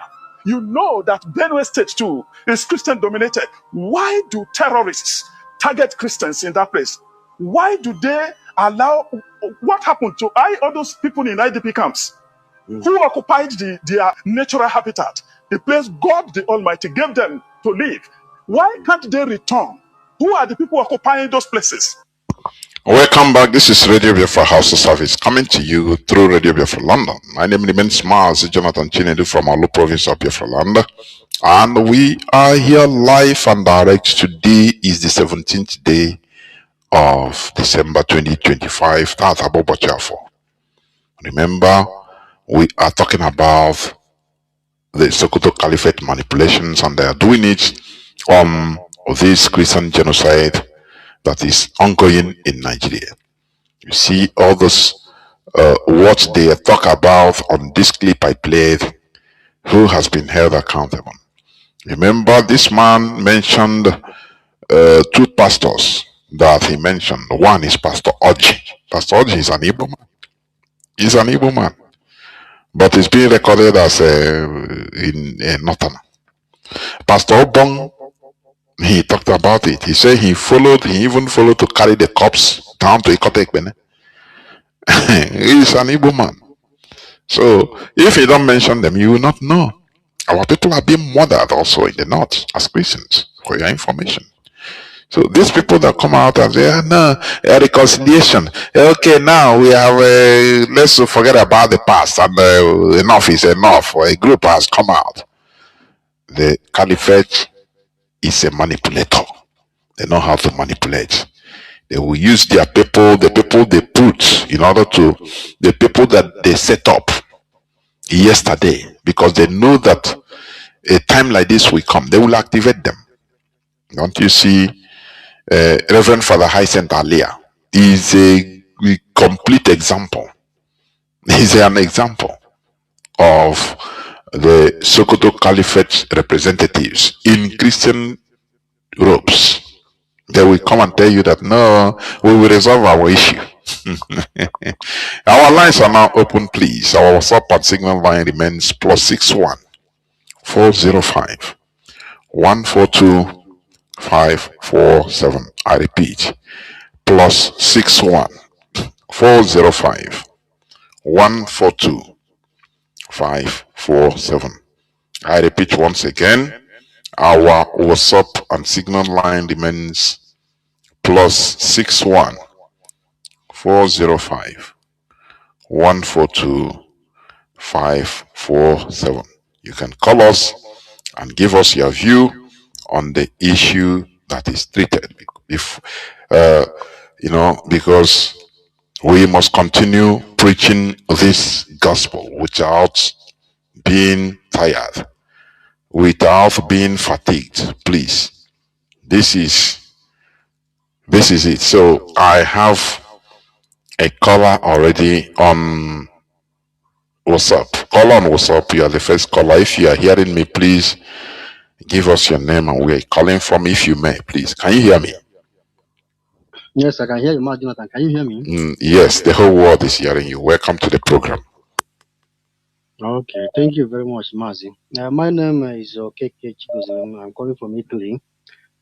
Mazi Jonathan, you see, this Sokoto Caliphate manipulation, it is real, and our people are not able to get rid of it. More especially Igbo people living in outside the Igbo land, and those of them who don't pay attention for what IPOB is doing. Do you know there is this one popular lady they call Arimbe? Sometimes we always meet on TikTok. So I always tell that woman that look, Nigeria need to be balkanized so that indigenous people will go back to their land and take care of their security. But she will say no, we want Nigeria. Though there is a Fulani killings and so there's all this thing, but we want Nigeria to stay so that we can fight it together. I told her that there is no way these people will allow you to, as far as Nigeria is concerned, that Fulani is in charge. Until you break Nigeria, that's the way you break their wing. But she wouldn't accept. But we will be telling you no that the Fulani are killing them, that Fulani is bad, all this thing. That's that fear of unknown. From this. Mazi, the woman is from where? Maybe from North or Middle Belt. Yeah, I think it's a Middle Belt. Arimbe. We know that it's always even have. That is the problem, Mazi. We need to tell them face to face, honestly, because may I call it also malicious mischief, because many of them, they don't want only them to suffer. They say, yeah, as long as we are in Nigeria with them suffering, at least it provides them with succor. That is the maliciousness there, the mischief there. You understand? So we need to tackle this. There is no way, there is no single way you can change the status quo in Nigeria. There is no way. They have only people in Castina. They are formed, they had them, they form group. They come out and say they are now looking at it or pushing it that Donald Trump wants to attack Islam. Donald Trump wants to attack Islam. When they say, okay, if we want to be in Nigeria as a secular country, disband the Sharia. They know how to manipulate. They come to say, okay, Muslims, Trump is coming to attack Islam. And even he's talking to Muslims. Even the pig in the creek is a Muslim. Do you see their manipulation? So the only way is to leave them, to cut the whole thing. Balkanization is cut everything. People now manage their lives in their way. They Sharia, no be Sharia they want. They will eat Sharia, sleep Sharia, chop Sharia until they tire. When they see their neighboring countries developing, they know they tell man. Mazi, please go on. That is it, Mazi. It is terrible, We continue to confront them, telling them, look, the only way to get rid of Fulani manipulation, Fulani hegemony is to break them. to cut Nigeria into pieces. If you want our protection, we will guide you to secure yourself, because as it stands today, Fulani have eaten deep into the Nigerian system. Their influence is everywhere. There's nothing they can do as far as Nigeria is concerned. You can only shout and try to vote some few people, and the next time they manipulate them. That's what we're telling them. But as we continue talking because we cannot stop. I cannot stop much. Thank you very much. Let me allow us to speak. There were. Caller on signal, please go on. Can you hear me? Yes, Professor Jonas. Good evening, sir. There we do the And good evening, Biafrans. Mazi Celestina remains my name. I call from the 0 and Akwa Ibom State precisely. Professor Jonas, let me tell you something. You see, for a functional state to stand, it must be anchored on organic laws. And when you look at Nigeria and what they call constitution, you've seen that it is built in a way to protect British neo-colonial slavery and the continual institutionalization of Fulani hegemony. That is the reason why every average non-daddy geos cannot muster the energy and the courage to speak about against the Christian genocide in Nigeria, which is being supervised by the Sokoto Caliphate. So that is that, and that is the reason you see somebody like Reverend Alia, the governor of Benue State, and the Bishop Kuka, disgracing themselves as a disgrace, total disgrace to the body of Catholic priesthood. So, Professor Jolas, the only way out, like you rightly said, is total vocalization, so that the indigenous population that make up these constructs, we go their respective ways where they are bonded by their core shared values, so that there will be mutual respect. But as long as we keep being subjected to where we are not going anywhere, because the Sokoto Caliphate cannot even allow the law they say they have to preside over the people. And that is the reason you see this man from the House of Rape that is raises his voice to talk about the padded tax law. He's not saying it's for the people. He's saying it because the law did not is totally against it, because the law doesn't pay taxes. You understand? If this tax law favor them, he will not say a word. Pastor Jonas, Professor Jonathan. He will not say a word. It's just because the law doesn't pay tax. But come to think of it, all these taxes by the Nigeria government, what do they use it to do? What have they utilized the money they source from the commonwealth of the people? Of what impact and the benefit? What is have they used that money to do that will impact on the cardinal policies that will affect the common people? Have this house self made any law that will protect even the small growing businesses? These horrible men and the indistinguished senators are just there to make laws to protect themselves and enrich themselves. That is even the worst funny part of it. You understand? So whenever a northerner in the house rise up to speak, know that it is the interest of the Sokoto Caliphate that he is speaking to protect and not the people. But the worst of it all is when you now look at our people and you begin to imagine how is it that the people that is supposed to be lion are being reduced to ordinary cockroaches in the house. Our people that are in the position of authority behaves as though they are human indifference. They behave as though they are not elected like their counterparts from the north and the west. When a Funane man opens his mouth, an average Biafran politician would want to jump into fire. You understand? And you begin to ask yourself questions. Why is it that these people, why can't you rise up and stand your ground? Why can't you know that the overseas you travel and you see better life? Why can't you understand that people fight for it and pay sacrifices?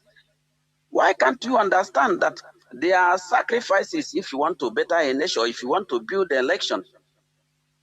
Professor Jonas, there is no how Nigeria can grow to a sane society without balkanization, because the effect and influence of Sokoto Caliphate will never allow that to happen. Already Funanis have seen Nigeria, or as they said, that it is their God-given estate, and they must do everything they can to take Nigeria by force. You understand? So listening at this pastor, that was what that pastor was saying is data, pure data, and a functional system should look into it, and they know that these are not just fiction. So when you chronicle everything, you know that this is a template from the Sokoto Caliphate to destroy Nigerian indigenous population. God forbid that God has brought IPOB here, who understand what it means to pay sacrifice, and we are paying with ultimate price to make sure that we preserve our heritage and the remain of our people. And I wish that every other middle belters and the Yoruba indigenous people could understand it and they rise up. Because there is no how Funane can overrun all Nigerian indigenous population if they understand that this is the template and this is what is happening. So, but here we are, and we are still shouting and talking. Every damn thing these people are doing, peace or that, is to see if they can confuse President Trump, who has reason to save Nigerian Christians of the same faith. But I know that President Donald Trump will not yield to that, because America is not like Nigerians, who are very, very primitive in listening. Their emissaries have come on finding mission, and they have been able to see for themselves. So I am still urging President Trump to try and make sure that he come to the aid of Nigerian Christians and the other indigenous religious worshippers. So Professor Jonas, we must have to continue to do what we are doing, because that is the only way to awaken the conscience of humanity to preserve the indigenous population that were wrapped into this British construct called Nigeria. Thank you, Professor Jonas. Thank you. Leave it there for others to come in and make. Thank you. Thank you very much. Caller on WhatsApp, please go on. Thank you for holding on. Can you hear me? Caller on WhatsApp. Yeah, Mazi Jonathan. Good evening from here. Mazi. This is Mazi Onyemuche calling from Iguacha. Mazi Jonathan, I have a lot to say but I will start from the lawmaker. The day I saw that news from the lawmaker directly from the house, I was wondering, I said, does it mean Nigerians don't know what is happening? Or they don't understand what this man is doing, what this man is saying in the floor? I wonder if Nigerians, they do listen to, as in their lawmakers, who have all the representatives from different geopolitical zones, representing their people. Even in Biafra land here, we have representatives. Does it mean they don't know, or they are novice, or they don't understand what that means to their people? They play mute on such news. I was mad. So I don't know. You see the manipulation of the caliphate using our people to to to squeeze us where we are today. And there's nothing we can do because right now everybody is in a state of hunger. We are saying if we come to down here in Biafra land, see what is happening. A lot is happening now. We here, mostly in Igbocha here, if we tell you what is happening here, you won't believe it. Most of the time there are something I will say it, I will publish it, but people don't, even in the social media, they are just there talking rubbish, talking how the celebrity do this and leave the main thing they're supposed to do. So I don't know. I don't know how we are going to come out with this. But the issue of Benue, our people in Benue, they are already they are trapped down. They know they are trapped down and they cannot do it alone. And they want everybody to go down with them. Like I have one close to me. Every day we keep quarreling. And I keep asking him, what is the solution? How do we come out of this mess? Or do people want all of us to die in one Nigeria? Or what do you want us? How do we come out of this? He will say, this, we have representatives. Let's go back to our representatives. And I told him, representatives, are they working? How many do you have in the house? You don't know the majority vote. He said, let there be more creation of a state. Let there be I said, no. The issue of this, how we are going to come out of this is total balkanization, total disintegration of Nigeria. That's the only solution. Without that, all of us will continue to wallow in this mess until the kingdom come. So the earlier we push forward for balkanization, earlier the better. Everybody should join hands.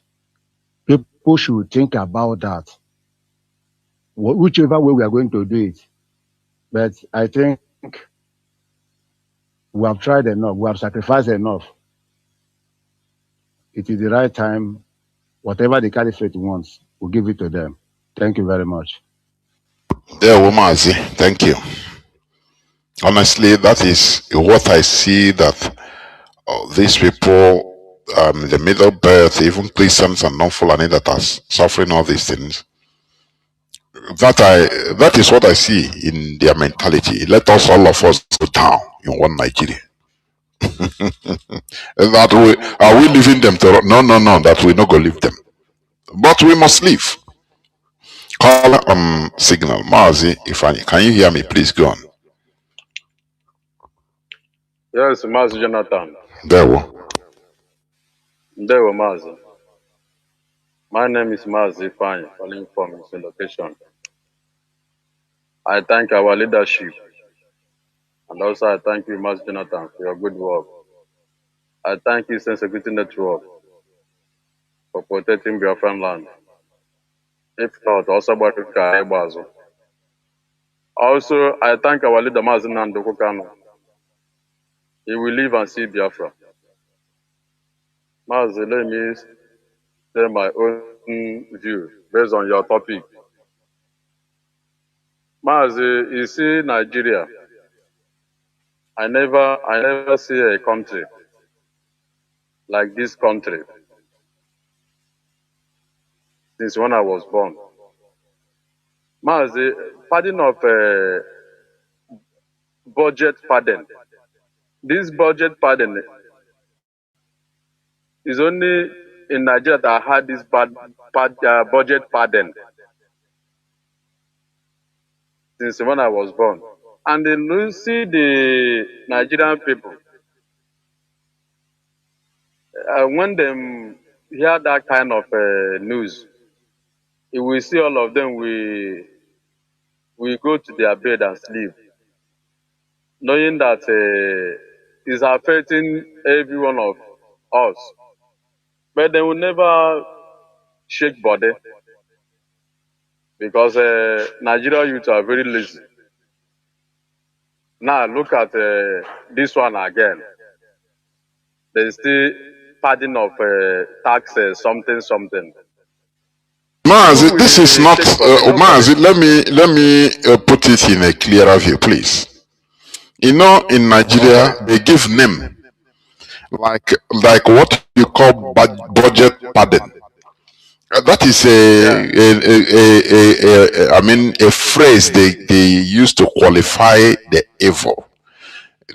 When it comes to budget, that thing they call budget pardon is, you know, fortification of numbers in the budget. Now they call it budget pardon so that it will sound sexy. Many people will not even understand it. It's just like, for example, when they say cost of dish is 100 naira. Now the cost of the other one is 200 naira. The cost of the other one is another 100 naira. Now they will add it total 100 naira plus 200 naira plus 100 naira. That is how much? 400 naira, isn't it? Now, instead of writing 400 naira, they will write 4 million as the total. Do you see it? And after they say, budget pardon, you know, Nigerians will take it to budget pardon. They don't even know what it means. Many people don't know what it means. But in this case, it is a different thing altogether. The tax law, which they debated on, you know, they used to write it, you know. Now, after debating and putting it into a law, they will submit it to the executive. That is the president. Now, that one they submitted to the president, it is which they debated in the house. It is not that one. They have written another, other people have written another thing. The caliphate wrote another thing altogether different. And when they carry go, they say they hide the one, the real original one. Now they take the one they have written, which nobody knows anything about, and present it. The president will sign, and you don't know what it means. Nobody knows. When they look at it, they shout. Tomorrow, when they see, when they say about the tax bill, they will bring out that way, the one that is signed by the executive, and say, look at what you people did. And you know, it's just like writing. Let me put it clearer. You go and vote. They say, take your PVC. Now, in a voting station, one voting station, you have maybe 150 people. You know, in that 150 people, maybe 120 voted for, let's say, PDP, and 30 we vote for APC. Now, whereas they have written in that same polling station, they have another result already pre-written, which instead of the real figure of 150 voters that are expected to vote there, they will write it 1,500, which they give to all APC.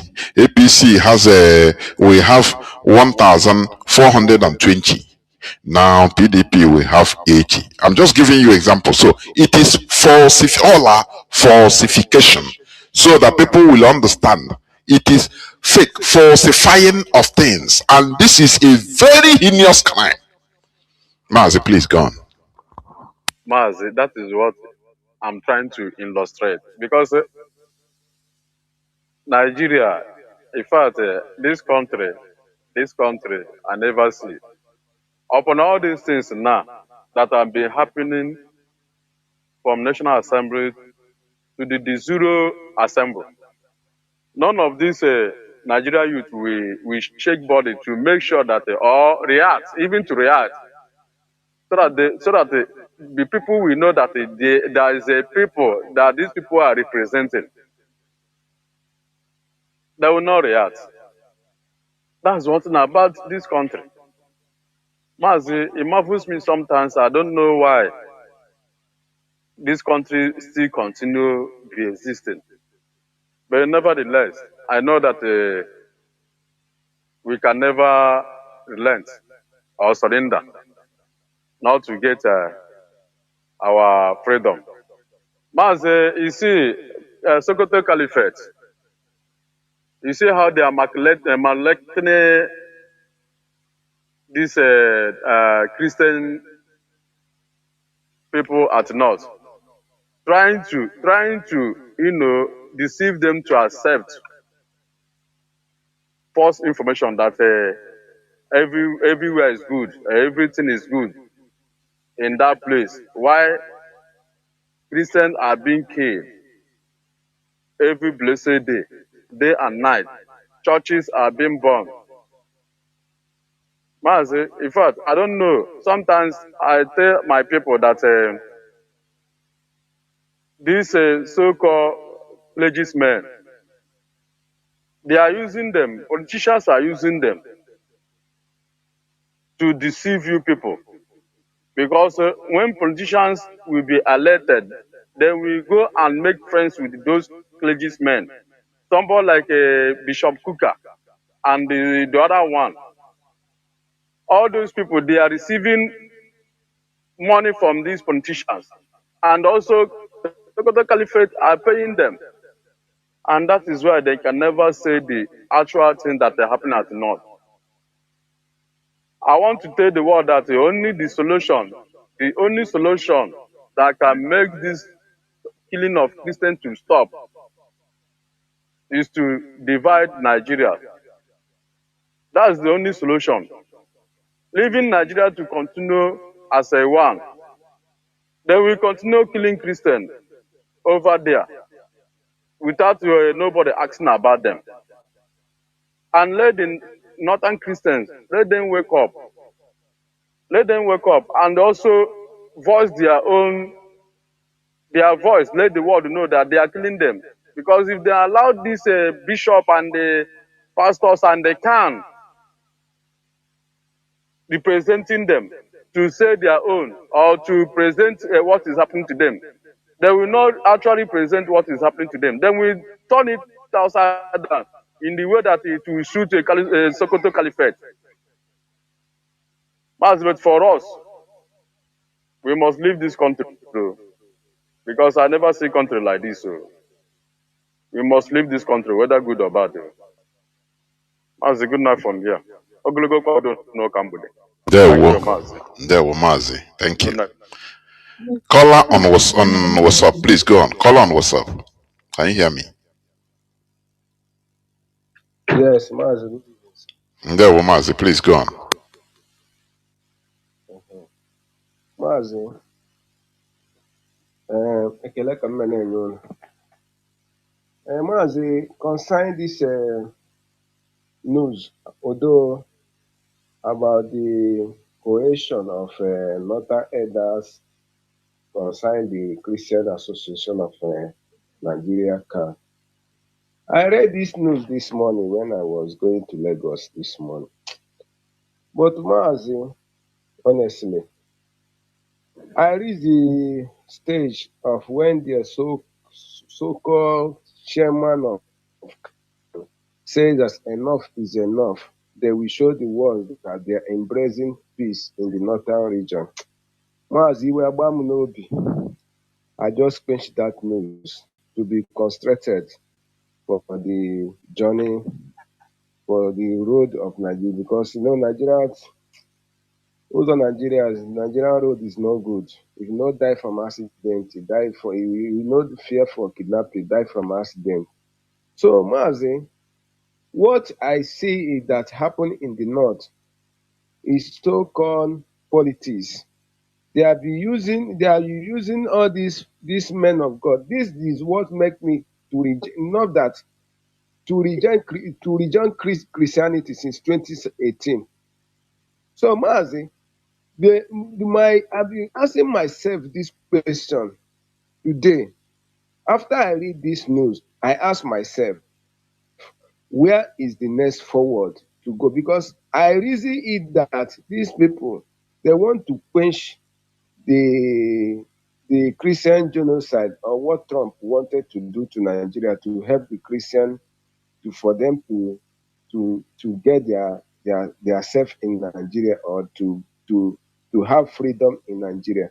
That is, I ask myself, where is the next forward? Where is the solution?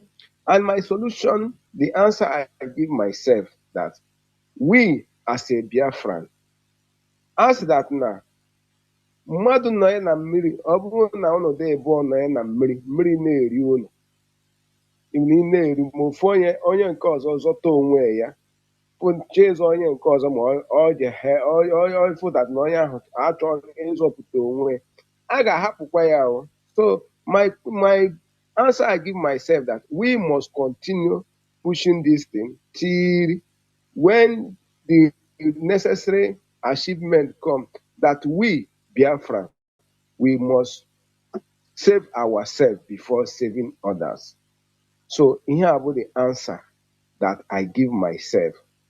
But in our side, Ali Igbo, ịma that na otu anyị nọ, we don't have any politicians that representing us except IPOB. Dev Mai is speaking for his own pocket. I make an argument with one of my brother, Igbo man like me, last week thereabout, who concern what Dev Mai say. The question I give this man, if you want to know the real answer, go to the rural villages and interview people, whether Mandi Igbo or Choro Biafra. The Devil man is just speaking his only one man voice. Is not speaking to us. If you want to get what is happening in Igbo land, go to the rulers area. Those people that are representing their pocket, no one is representing us. Mazi Jenna, I got this push this day. There's no going back. And I day by day, every day by day, I am praying to Chukwu Okike Abiam for the knowledge, for the encouragement and the wisdom on a new radio presenters. Unu na-akụziri anyị a lot of things, and most of us, which is the student of radio, most of us did not, and we did not pass secondary school or talk less of university. But what we are learning in this radio, the argument that we are arguing with those people that go school, they begin to ask themselves, how can we know all sorts of history and all sorts of things? Unu a good education at this radio. But never be mind, we bless every hands that's contributing in this struggle. And this Biafra, we must get it, because it's all of it is all of our life. And we must get Biafra. Chukwu will bless everybody. And our leader, Mazi Nnamdi Kanu, he must get his freedom. And Nothing like back negotiation or what they are doing that Mazi will be inside, that will be negotiating outside. So Mazi, Jisenike, we must get Biafra. Thank you from here. There we are. Thank you very much. Caller on signal. Mazi, can you hear me? Please go on. Caller on Mazi Jonathan. There we are, Mazi. Yeah, good evening, one name, okay. Good again. I hope I'm coming out loud. Yes, Mazi, go on, you are. Mazi, there are so many questions which I want to ask. It's not that I don't know all of this, but it's good you ask because I said, I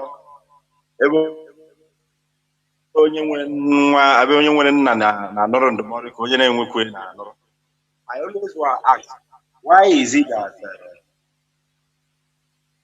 the black man or Nigeria or this attitude of most of the middle belt, the Yorubas,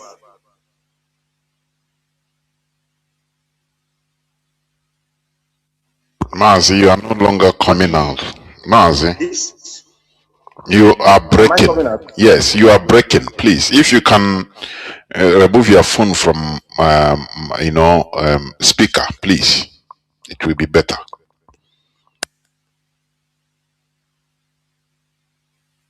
Okay, is it okay now, Mazi? Yes, I think it's better. Go on.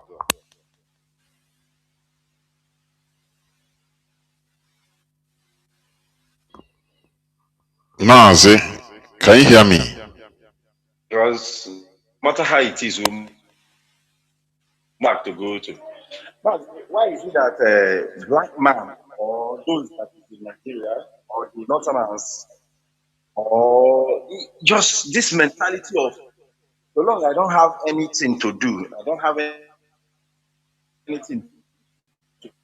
This other man that is there, I should hold on to him. So even if I'm dying with whatever that is trying to kill me, I should die with him. This mentality is what have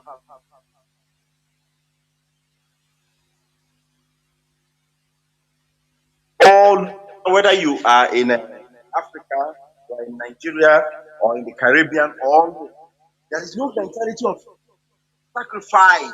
Let me liberate my people, even if it costs me.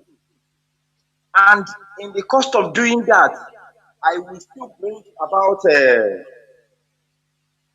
future liberation of my kind. You know, this thing still boils down to even once a black man is being fed properly, he doesn't consider anybody that the situation might be affecting.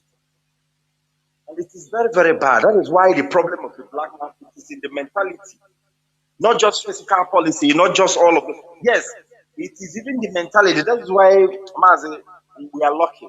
Thank you so much. I thank Elohim for providing somebody like Mazi Mandana. Because there wouldn't have been any better person that would have done it. Because if you go about it in violence, you go about it in other ways, which most people do advise us, like and then I say I got join politics, you will definitely fail and even worsen the future generation situation. That is why you must, the surgeon, the oppression has to be in the mentality. How we reason. We must, that is, I thank Elohim because without, we have paid a lot of price. I people, the Mazi, the Kanu, the US, and everyone that have been working assiduously, we have worked so much. It costs so much that we can, there is no way to quantify the cost.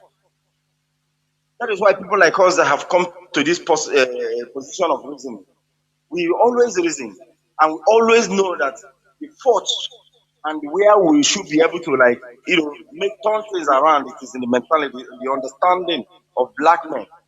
It is not even the best of, even the most fierce war is being fought in the brain. So the best place to tackle every problem, it is in the brain. Because if you keep going as we are going presently in Nigeria, how we are, what have made even the Fulanis being successful? Okay, just like the argument, everybody's arguing, forgetting that people have died. Just as what you said now, who is to be held responsible? Nobody's asking these questions. You see people leave the proper issues and start discussing irrelevant issues because the capacity of their thinking, the way they see things, it is divided by their sentiments. By I will not die alone. If I say it, this people might be right. If I say it, Biafra will not go. But let me tell you, look, it is because of the evil, because of your supporting, because of your inability to stand for what is right, despite who it might be affecting, that have strengthened what has affecting everybody presently now. And there is no remedy if it's not you doing the needful without minding who it affects or who is being liberated. We are in this together because you have forced it and you have put every one of us in this very position. Secondly, my question is that it's not a question, it is an advice. Because prior to our today broadcast, we have gotten so many news in the zoo and other things that have been happening.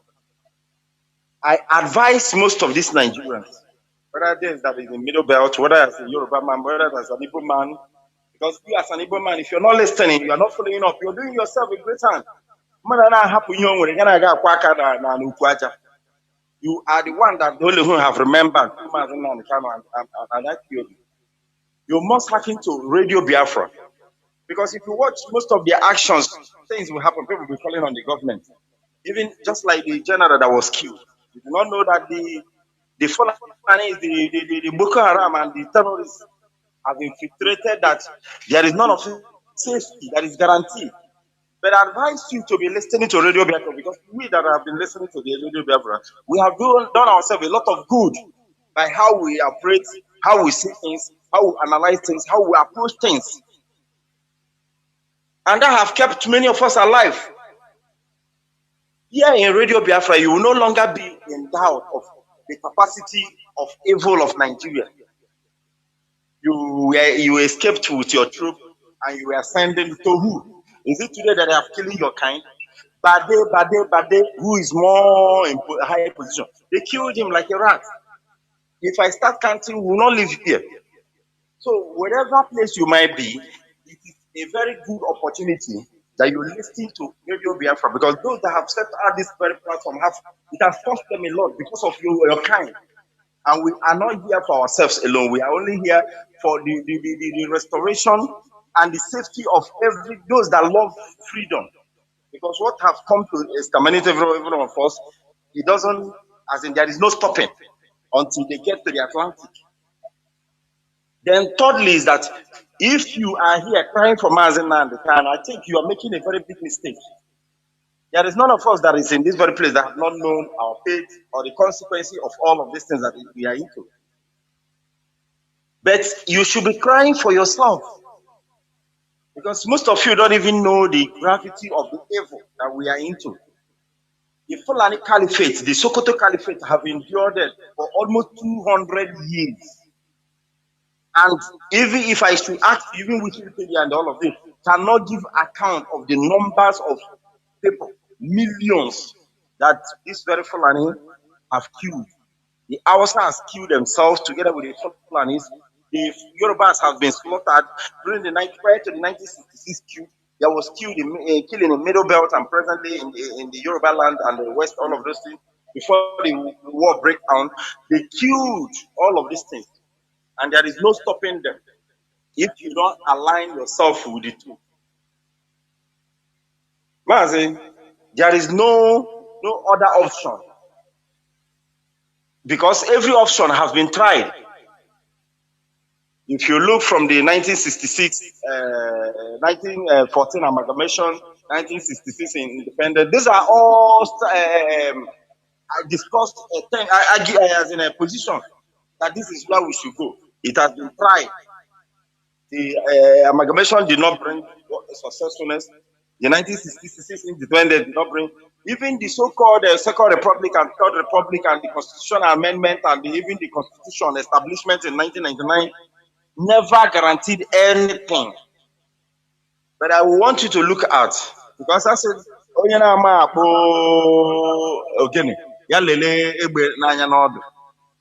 we have stand in this very far because that is where Ojuku discussed in the Aburi Accord, which you never respected. Today, we are telling you that the best and the best way to disarm and to establish a peaceful region in West Africa, it is through balkanization, because nobody will love you better than yourselves. So it's a very great opportunity which Elohim has presented for you people. You can see Mazi Nnamdi is bearing the brunt. Despite all their injustice, he overlooked. If it comes in terms of ability, what he can do, surviving, he will survive far better than every one of us. But he sacrifices for this, for me and you. So it's high time we hearken to the word of truth, the preaching, the words of liberation that have been coming out from this very radio. You don't play with it. I have been here since 2012 to date. In every way, I have been a beneficiary, which I can never be able to pay back. That is why I've sold my life. I've sold everything that I know, everything that I'm able to muster to this very restoration of Biafra. Because even if I work hard and get billions and live for my children, there is no guarantee. See this one that will kidnap and kill or harvest their organs.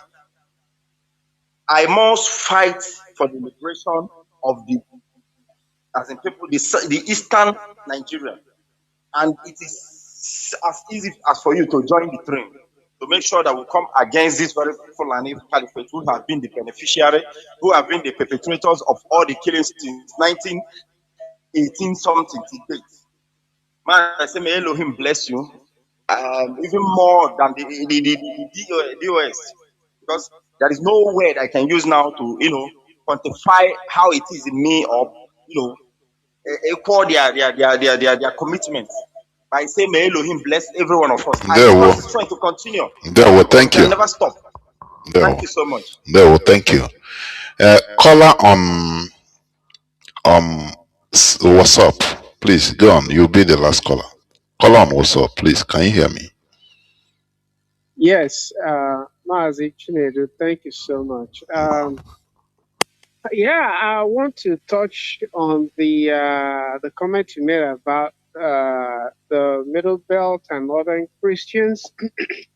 you know that feeling of not seeing their freedom, not seeing the freedom of Biafran people as theirs. It's not just against them. It's not just them. Like the rest of Nigeria, because the caliphate was able to infect all indigenous peoples of Nigeria with a strong anti-Igbo hatred or anti-Biafran hatred.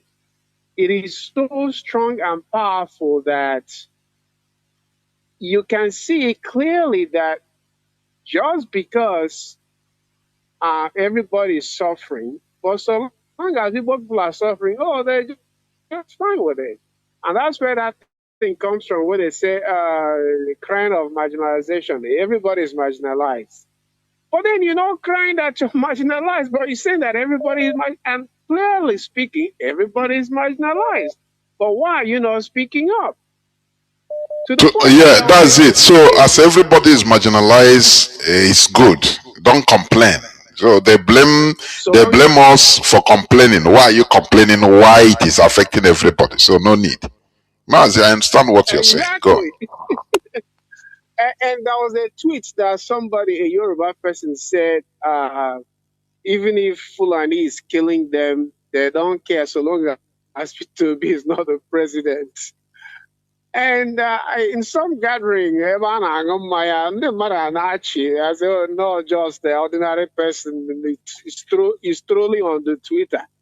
I said, no, it may not be just trolling. That when there were debating their fraudulent regionalism bill. A Yoruba senator clearly stated that doing regionalism would mean the freedom for Biafra. So what is the difference between that senator and that ordinary person on the street who said, so long as Fulani is killing them, they don't care, so long as Peter is not president. So every one of them is infected with this anti-Igbo hatred. And that is why the Northern Christians, the Middle Belters, because somebody mentioned it on one of those, our Twitter space, saying that we're not, and I see why some people, some Biafrans feel like that I'm not going to be sympathetic to people who actively were used as a tool to commit genocide on me. And they're not even apologetic about it. They still maintain that slow Nyamiri. So why should I be bothered? And I see why people can say that, because these are, like Nnamdi Kanu will say, it is a high level of Stockholm syndrome. This is a psychological defect. It took decades to build, and it can't just wipe. And even Igbos ourselves, we are infected by that. Because that's how the only Igbo people that are not, only Biafrans that are not affected by that are IPOB people. Every other Biafran is affected by that self-hatred. Because I don't see why somebody can see the whole thing clearly, that the Fulani Caliphate is manipulating everybody into destruction. And you want to patch it here, patch it there, a new Nigeria is possible. They deceive. That's why I don't really have any respect for all these so-called intellectuals, whether it's your P2B or your Dele Farotimi or your Showore. Yeah, they may be the best of the crop. However, why is it that they cannot see what a keke driver in Enugu can clearly see, that this thing is not working? Why is it that they have faith in saving a system like this, where, like play, the Fulani Caliphate, they'll float something and you think it's a joke, and years later it starts happening?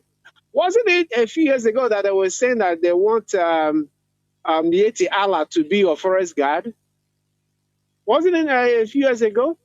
And then recently they said they arrested some Yeti Allah in Kwara with its guns from NSA. But I mean, why are people? I can't understand. Okay, yeah, it's the Stockholm syndrome, the Christianity that numbs people. They become stupid. They can't use their critical thinking because they're speaking polished English with PhD and all the letters after their name. I guess that's why, because who could have seen? You can see clearly that the whole system is infected with terrorists. Your vice president is alleged to be a co-founder of Boko Haram. Your president is a CIA asset. CIA Krokro said that one. Your governors and senators is alleged to be terrorists and funding terrorists. Foreign companies, foreign countries have given you the list, and you're not agitated. You're not outraged. And you still want to save the soul. I am done. I'm sorry. I am done with Nigerians. I am totally done. So long as they can't see the freedom of Biafrans as tied to their own freedom, so long as they keep clinging to that one Nigeria, there's no salvation for them. And if we have a space to save ourselves and they want to be married to the caliphate, who's there, good for them. I'm not going to let my own freedom be jeopardized by somebody else, whatever they want to be friendly with the caliphate or not. Thank you very much. There were Mazi. That is it. And this is where I'm going to switch off the phones, please. Biafrans and lovers of freedom. What we are undergoing is not something that is new in what we are doing. It is okay. Sorry, I have somebody waiting on the signal. Please, Mazi, please make it as brief as you could. Mazi Ejike, can you hear me, please? Mazi, there will please make it as brief as you could. There will. Alright. Great Biafran. Udoch Pokuka Biaman Ndiaman Nadema. My name is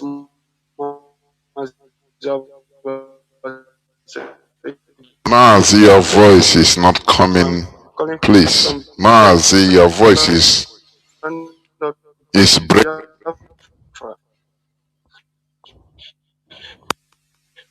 Biafra is our religion. On this hollow platform, No. We cannot. It's not. We cannot even hear what you're saying, Mazi. No.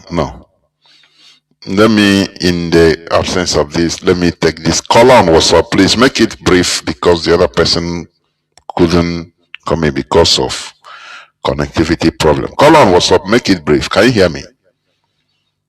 Mazi, There, Mazi. Yeah, so why I called is I want to make a contribution towards this idea of why this thing you're talking about. So two things. One is, why is it that these so-called belt people, why is it that on one hand they cry Christian persecution, on the other hand they want to separate their tragedy from our own tragedy, which is the same along the same timeline, just that our own happened, several years, some years ago. So that's one thing, because men like Gowon, he's alive. He's the man who presided over the massacre of our people. He was a tool of the caliphate. Today he's quiet. He don't want to say anything. He's violent, and his angers. All his people, they've been ransacked, chased away. He's coming out to still blame the war on Igbo people. He will lie, say Ojuku, that when they went to Aburi, this happened, that happened. Men like T.Y. Danjuma, who killed Agi Ronsi and made it possible for them to slaughter all the Igbo soldiers and then massacre our people on the streets. He is alive. He will come out and say, they collude. But he stops there. He will not tell the full truth and then say, okay, but it's the same thing you people did. That is on one hand, because I always say this sympathy that we want people having sympathy for the Middle Belters. Look, if these people get a chance again, they will slaughter us again. Because if a man does not go and apologize for the evil deed he has done, or even show remorse, or even acknowledge it, then it means that one thing, either he does not see it as evil, or he has seen it as evil but doesn't care. Just like the man in TV, Yewata, after the Yewata massacre, when Tinubu went there, and then the guy was lamenting of the massacre, and then he said they helped to defeat Biafra. The other thing was what the last caller said. Well, we are trying to analyze why is it our people are evil like this. You have these intellectuals who understand that Nigeria cannot work. They understand the foundational problem of Nigeria.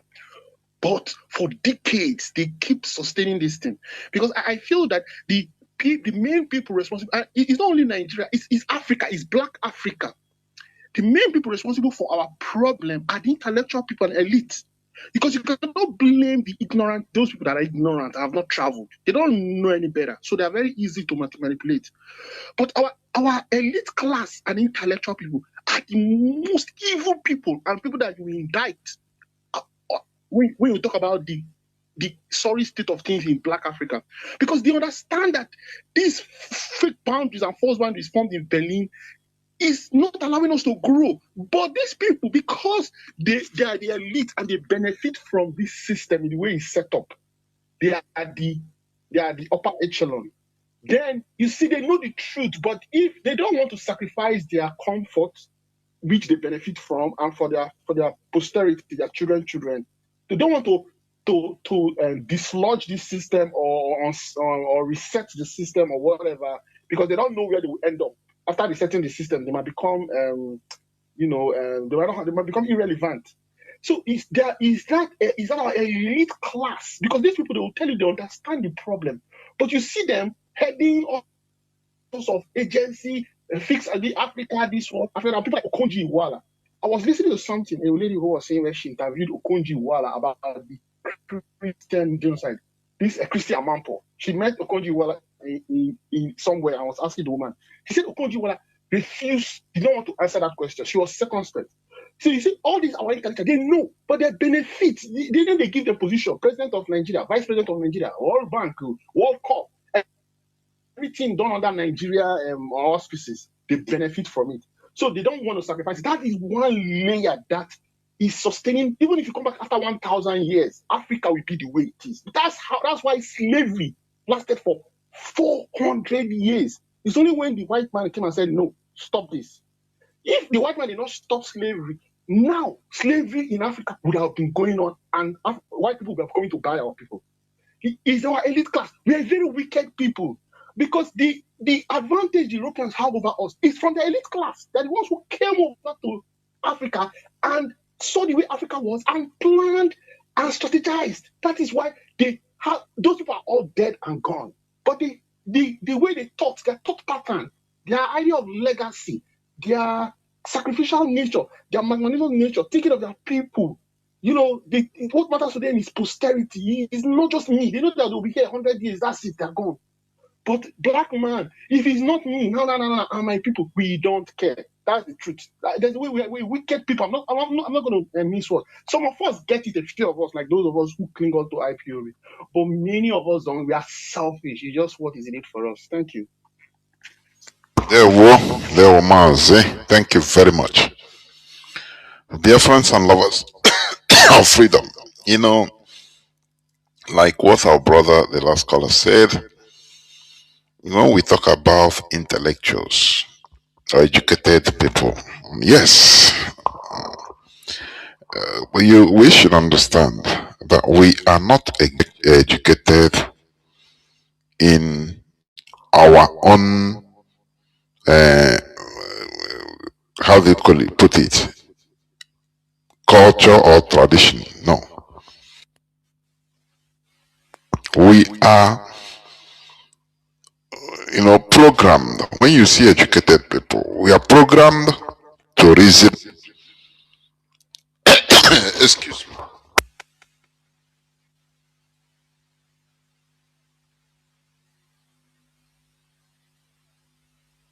We are programmed to reason like the Europeans, like the English, like the French, like the Spanish. And this is not who we are. This is the reason why Azikiwe, he was highly educated, but he failed to understand or reason in a way that will be beneficial to us.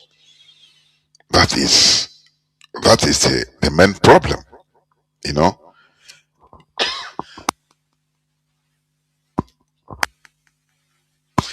That is the issue, So, what is there is this. We have come to stay, and this mentality must continue. We are not trying to undo our brothers in the Middle Belt or Christians in the North. No. The issue is this, that we must continue what we are doing, because that is how we are going to, be saved from the situation. And we must continue that to make sure that our voice overshadows other voices. They have programmed the Nigerian indigenous people in order to hate Igbo. That thing is not easy job. It is done by the British. When BBC, you don't know the evil and wicked work of Britain. Remember, is it because of now we have multiple media or multiple platforms dispensing news and all the rest, like the social media, like individual stations, media stations. Have you forgotten before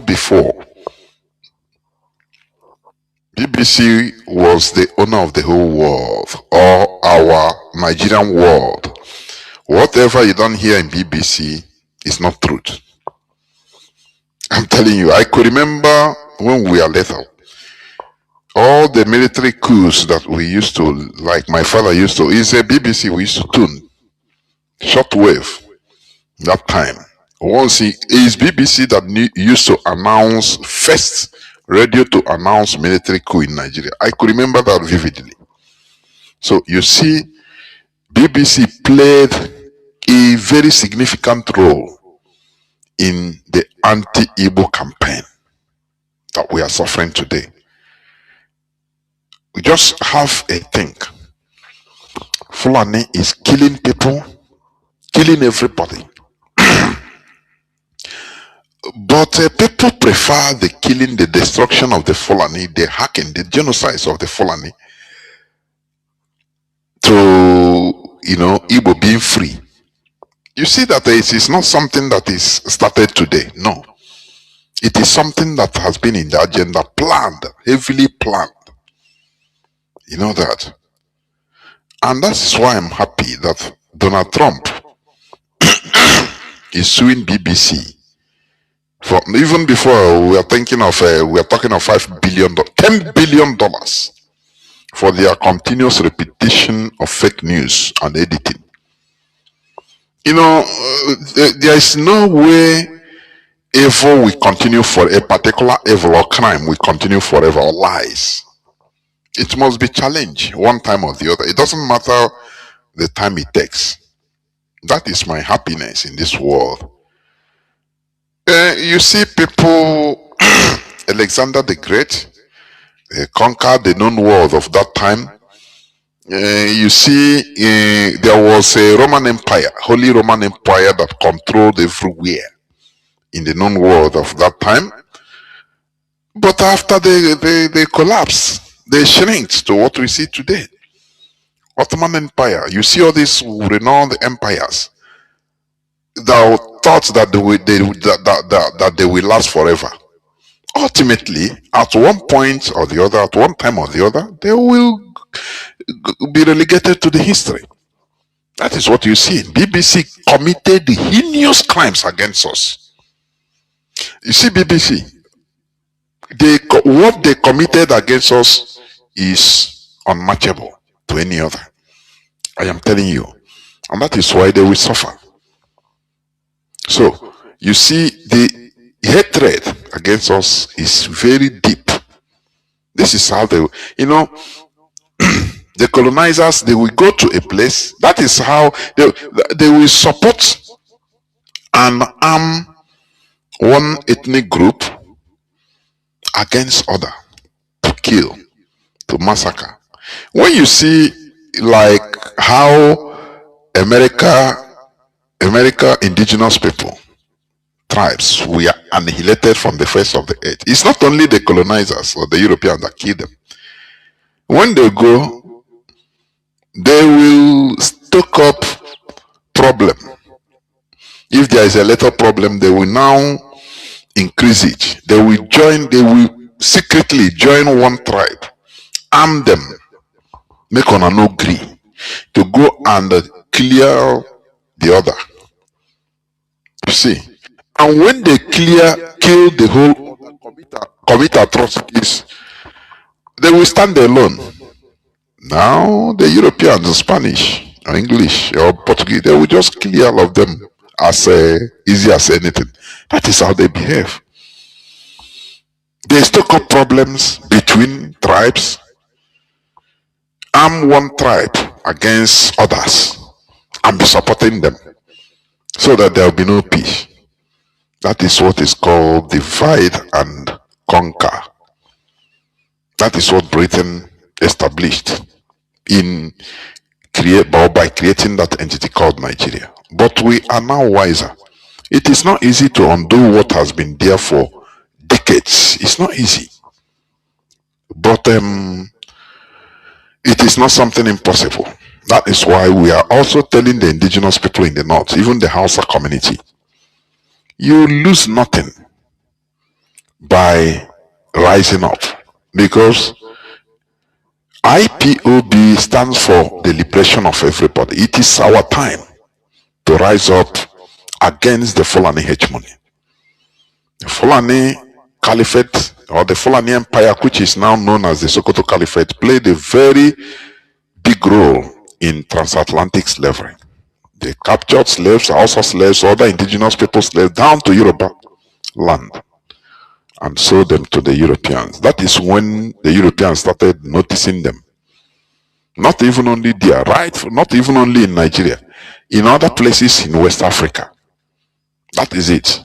So it is high time for everybody to rise up in order to face our reality. The northern Christians are being butchered.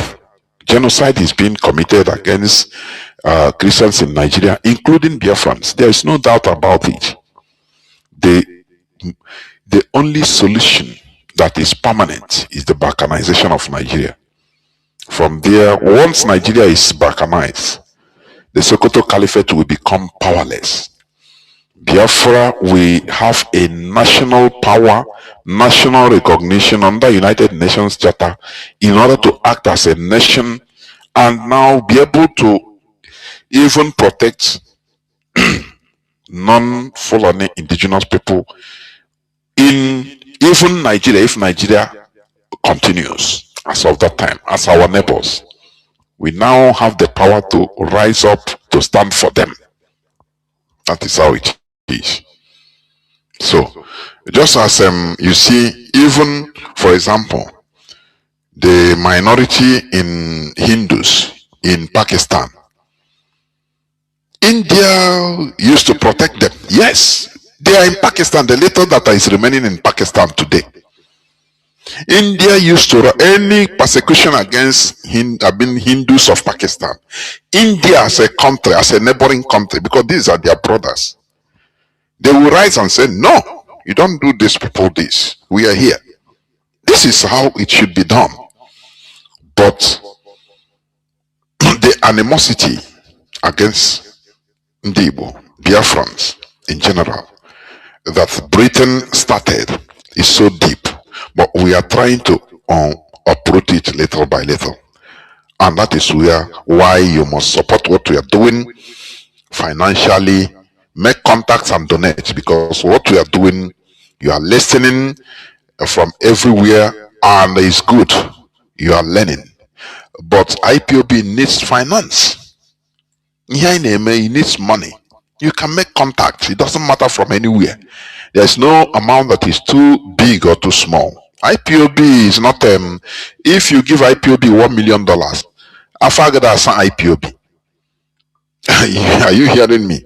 If you make contact and say, okay, I want to just donate secretly, you donate 500,000 euro. It is not an abomination. No, this is a freedom fighting outfit. We are facing government, not an individual. That is one thing our people should understand. And what we are doing is methodical. It needs finance. There are many duties. There are many secret things that are being done. It needs only the ego. It needs money. It needs money. There are missions, secret missions that needs money. It's not only what you think or what you see and what you want to see. Now, no. There are things that are more than water. You know, when you are fighting a very huge monster, big enemy. The only thing you will use is smartness. You need to be more smarter than your enemy. That is it. As long as your enemy have the more money, have more weapon, have more, you the only thing you use your brain. You become more smarter in order to defeat your enemy. And that's why Biafra remains our ideology. Biafra remains our religion and everything we are. Therefore, we must continue until Biafra is restored. Thank you for listening. From me, Mazi Jonathan Chinedu, from here, it is simply good evening.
Welcome to IPOB Rapture Media, IPOB Press Release, 30th October 2025.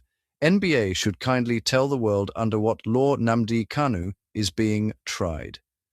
Instead of renting washed-out and poorly lettered individuals who parade themselves on television and social media to comment on matters far above their understanding, the Nigerian Bar Association, NBA, should do one very simple thing, since the court has refused to do it. Let the NBA, as the supposed guardian of legal conscience in Nigeria, tell the world under what extant and subsisting law Mazi Nnamdi Kanu is being tried today. Just one question, not two, not three. Under what law? Because the last time we checked, the law under which he was allegedly charged has been repealed. And the court itself seems too shy or too complicit to admit that elementary fact.